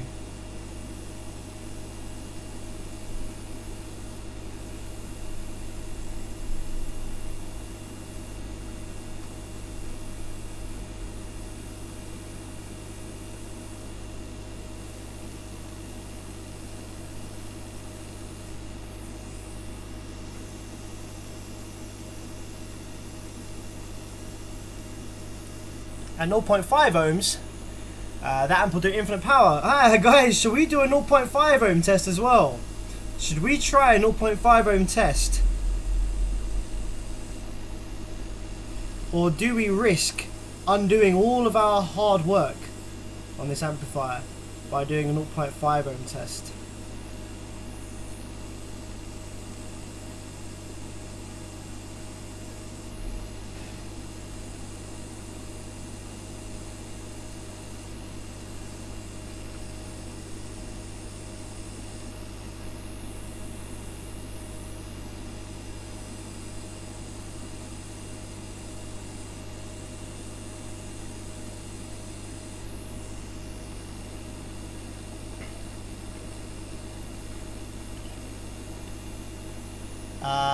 Blah, blah, blah, blah, blah.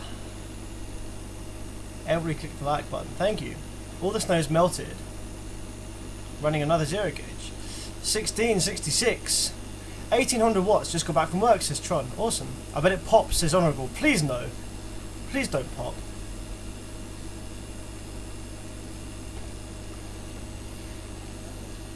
That would be stressful for me, yeah. 0.5, 2180. 0.5 equals death. 1990. Try 0.8. I can't try 0.8. I can try... Yeah, no, I can't try 0.8. I don't have the right dummy loads for 0.8. You see? I might do, but it would take far too long for me to set it up. I've got loads ready here for 1 ohm and 0.5, and 2 and 4 and 8, but not for anything in between 1 and 0.5. I can't be bothered to set that up because I want to get onto this JL Audio. I've got all the parts for my JL Audio and I'm excited to fix the JL Audio because it's a cool amp to fix.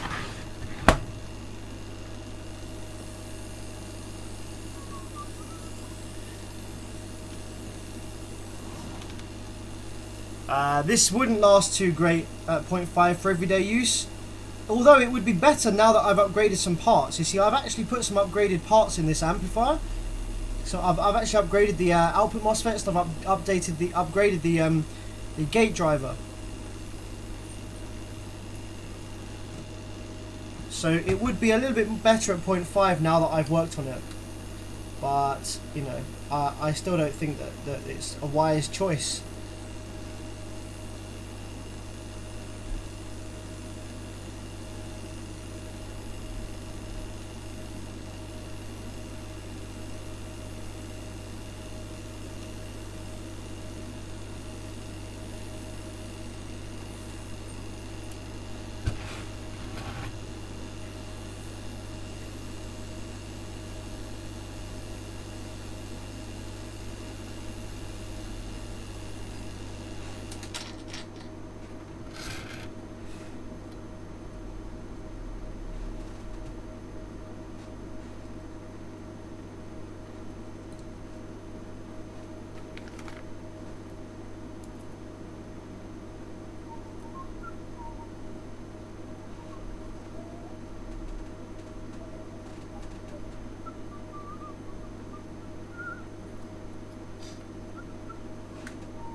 Okay, in the case she goes. In the case she goes. And I need a bit more thermal pad because the case is missing its thermal pad, which is annoying. Which means that it's going to eat into my nice sill pad stuff that I've got here. What's your opinion on battery cable as power wire for amps? What sort of battery cable are you talking about?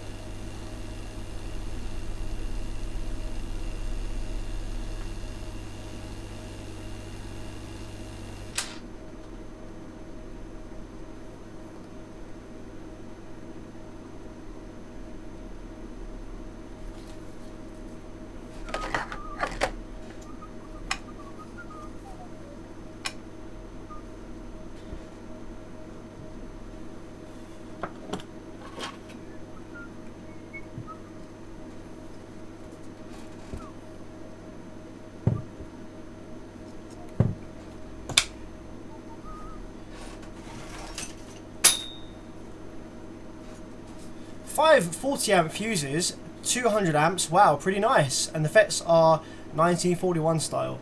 I'm not sure what you mean by that. They are 247 AC package FETs in the power supply and the output section here.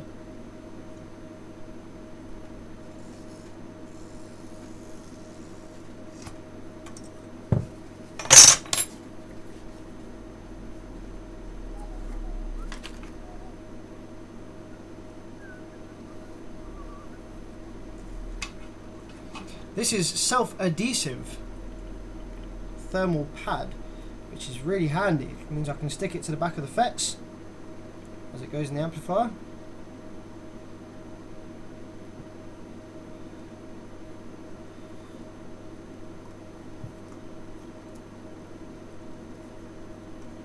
Like so. We need another strip for these outputs here. Yes, we do need another strip for the outputs.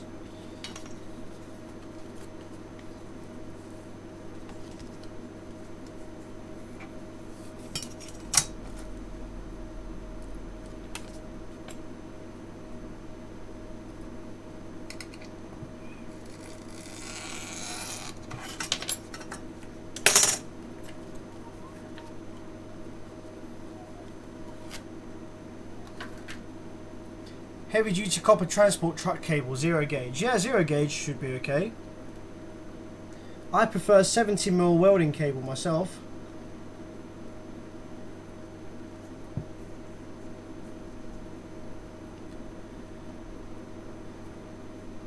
Do a 0.5 test. Want to see what blows. Maybe not. If we do a 0.5 test, I'll probably have to take the fuses out and replace them for bigger ones, and that's going to be a bit of a headache, so nah. The heatsink is, yeah, it's a copy of a Rockford Fosgate. So they've copied the Rockford Fosgate heatsinks. It's pretty much the same design. It's a rip-off. A rip-off, my friend.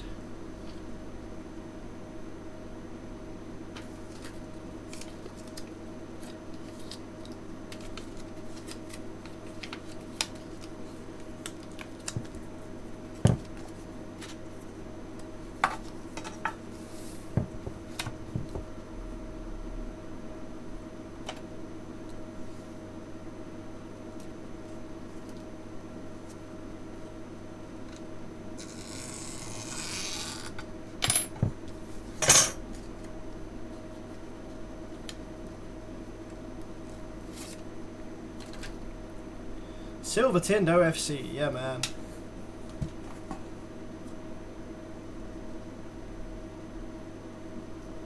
Yeah man.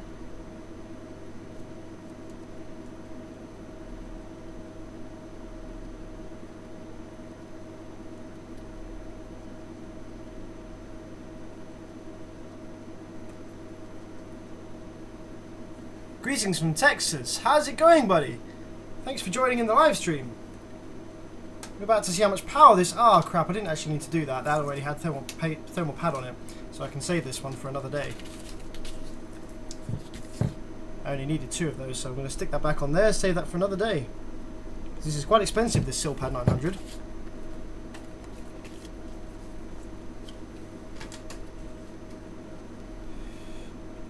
I'm going to put a little bit of thermal paste on that because I don't like these ones that aren't spongy. I'm going to put a little bit of thermal paste on these FETs here on the back.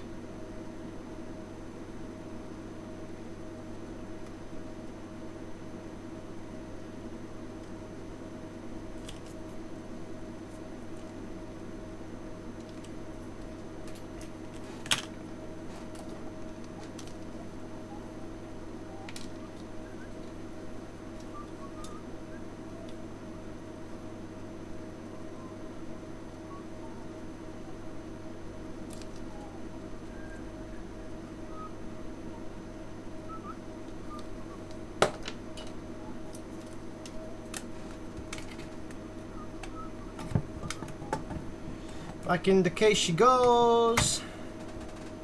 Muy bien. Muy bien.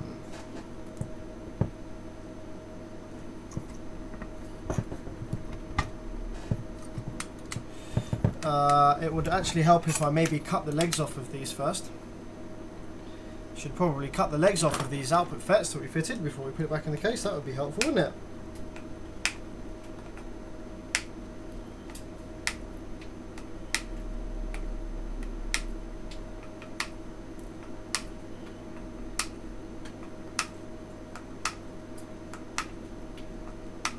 So yeah, if anyone doesn't care about this Power Acoustics amp and what power it does, then you can obviously feel free to go and do something else, and I'm going to start the stream again and you get a new notification when we start looking at the JL audio. So you can tune in then if you're more interested in the JL audio and you're not too fussed about what power this baby little thing does. It'll be a very compact 2K if it does do 2K. Very compact 2K if it does the 2K.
Greetings from Texas, yo!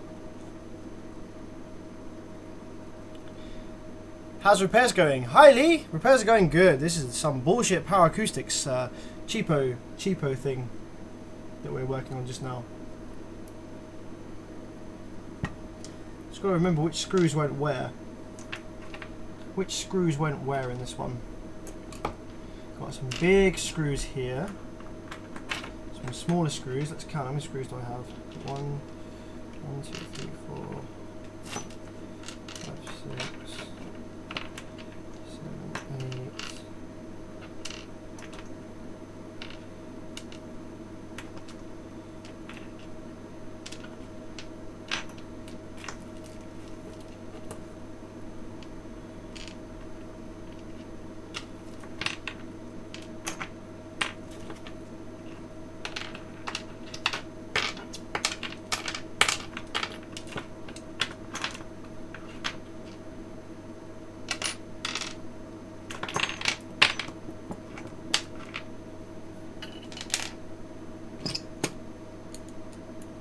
Soft test first. Yeah, we're going to power this up one more time on the small power supply once it's gone back in the heatsink to make sure that that nothing else has happened.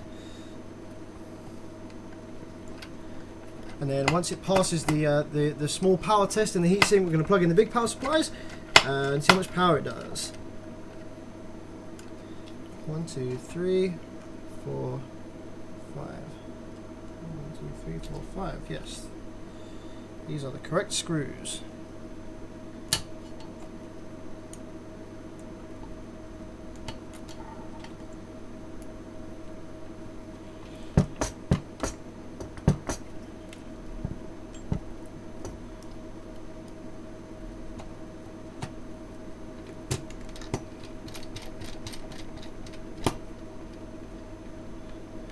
Or the FETs blow. I hope not. Will we see the magic smoke? Stay tuned.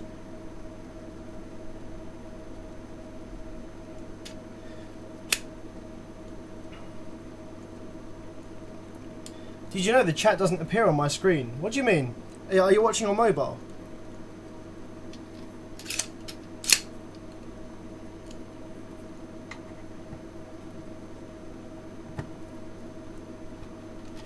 If the chat doesn't appear, then how are you chatting to me on the live chat just now? If the chat doesn't appear.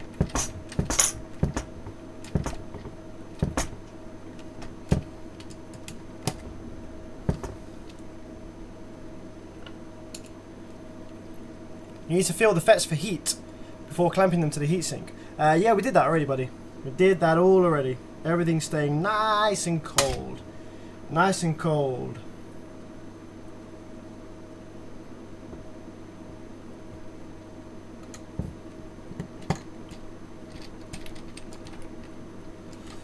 But I've got the power supply still hooked up, so I can we can do that if you like. We can do that if you like. So you can see what temperature these FETs are running at when they're idle.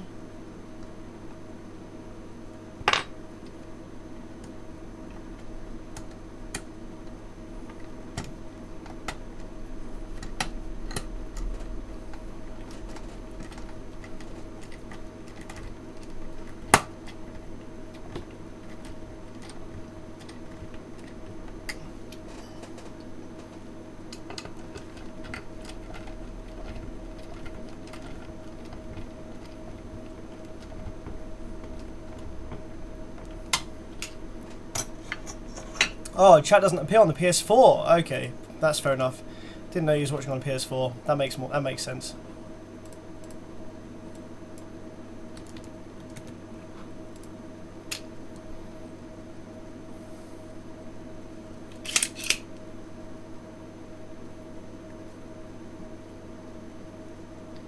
The heatsink does look like a Rockford. Yeah, it is a Rockford rip-off. It's a Rockford rip-off. Let's power the board up and just check all of the FETs for heat on idle. We've already checked that, but I've now fitted like all of them, so I just want to make sure that they're all happy. I want to make sure that drive circuit can run these 69N25s as well.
Rare.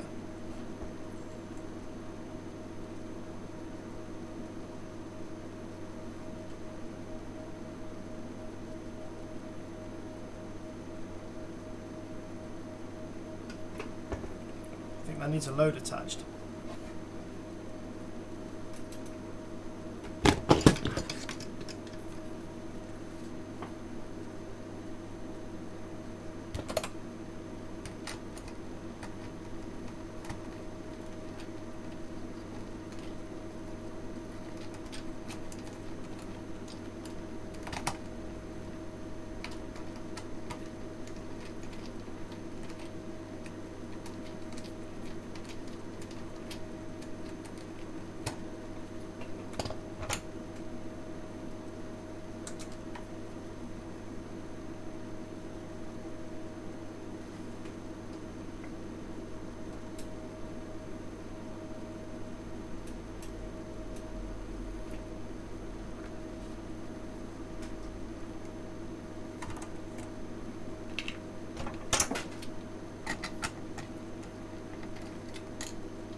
Rare.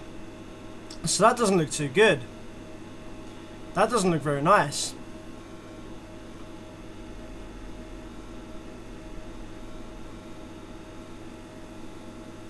That doesn't look very nice at all.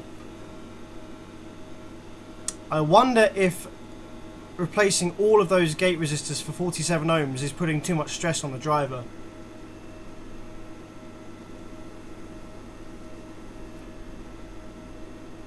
It worked fine with just 1 FET per bank. Maybe I'll try putting the original gate resistors back in, because it did work with the original gate resistors. We just had a bit of a curve on the top of the wave there.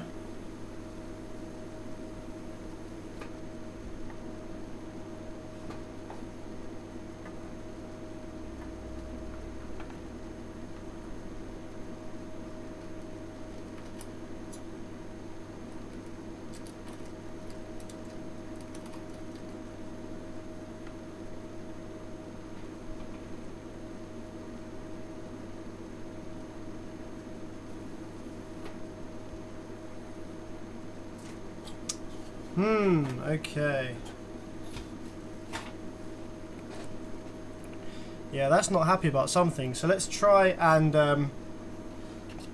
so it was working great before, and then we fitted all the FETs. So all the power supplies are staying cold. All the outputs are staying cold. So it's not like a heating issue. The issue is going to be to do with how the drive circuit is driving these FETs. So we changed all the output FETs for 47 ohm. So it's possible that the drive circuit is now loaded a bit too much. So I'm going to try and put all the 220 ohm gate resistors back in. Could you one-shot that wave on the scope for us?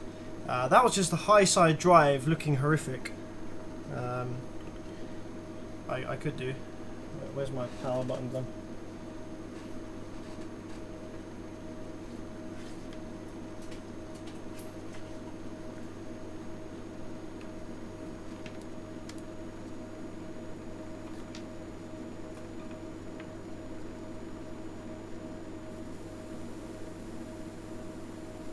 So it's trying to make a square, but it's got like a sign in between it.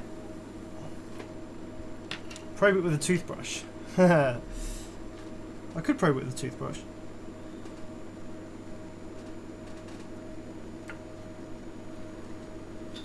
I'm going to try probing it with a toothbrush. That was from my stream the other night.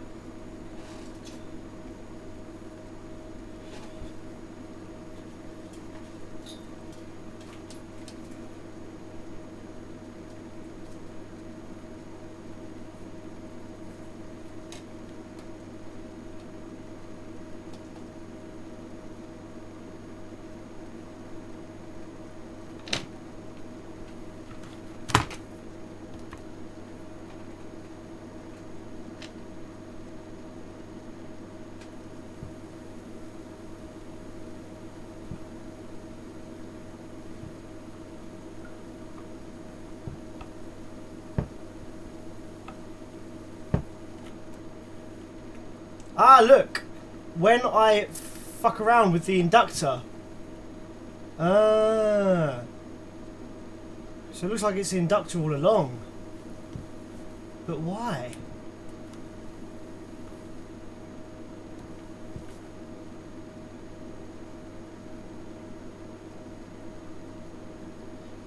The waves still don't look that pretty.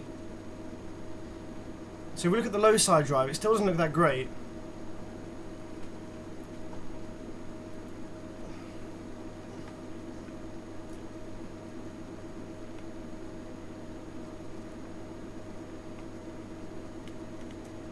Like, that really does not look like a very healthy low side drive, either way. This doesn't just need gluing together. This does not just need gluing together. I think we need to take this off the board.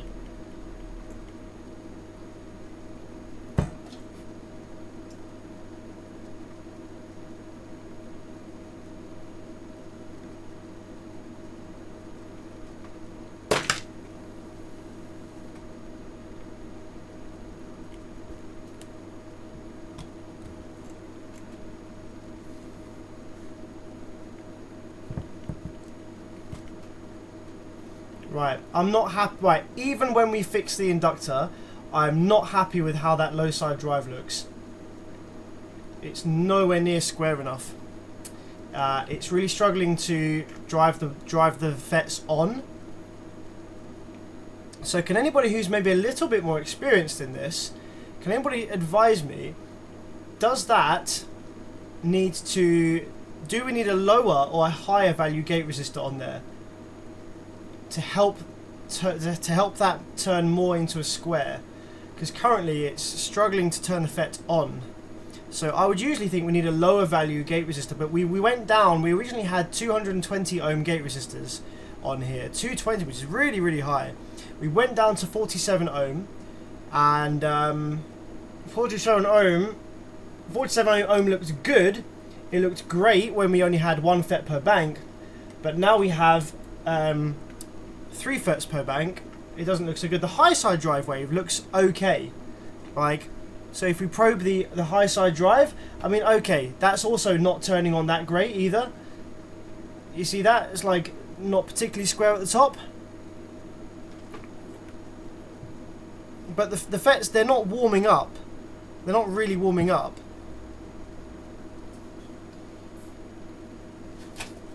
Okay.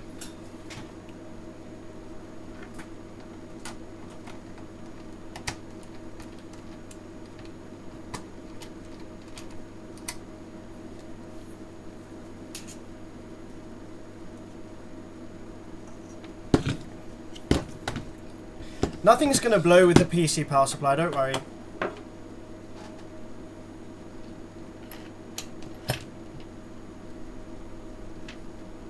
No, there's nothing that's heating up or causing a short. And the PC power supply is quite a crap one, so I have actually had the PC power supply try to drive a shorted inductor and it just turns off. It doesn't actually damage the board in any way.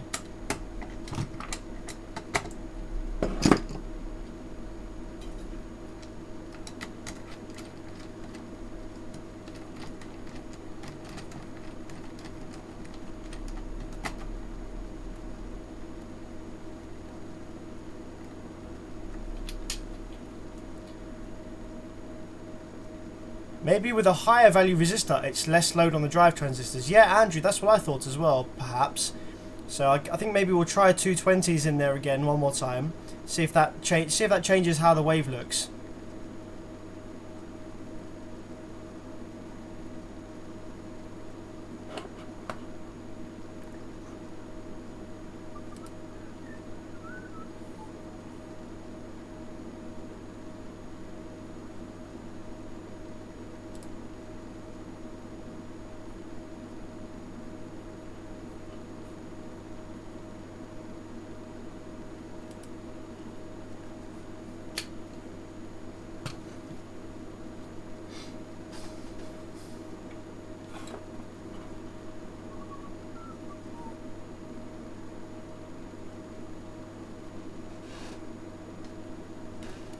Yeah, but either way, that inductor needs sorting, doesn't it? Okay, what I'm going to do is I'm going to put this one down to one side, because I can just do this in my own time. It's not that interesting. And I'll bench test it once we've sorted all the issues. I'm going to go and get the JL audio, and we're going to sort that one out. So I'm going to lock off the live stream for a little bit, just for about 10-15 minutes or so. Get the JL audio going, and we're going to repair that one. And I'll show you how that one works, because that is a really nice amplifier, much nicer than this crap. So thank you very much for tuning in to this live stream. We pretty much almost got there with this. Really, really close got there with this. It just needs a teeny tiny bit of work on the inductor and the gate resistor values. But other than that, it does work, and we do have output switch, so yeah, we're pretty close on this one.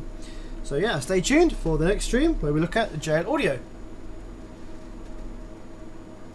Well, the old FET types and the new FET types. Just quickly, the old FET types were IRFB 260, I think. Yeah, IRFP 260N. I replaced with FDA 69N25, which are much better, but possibly harder to drive.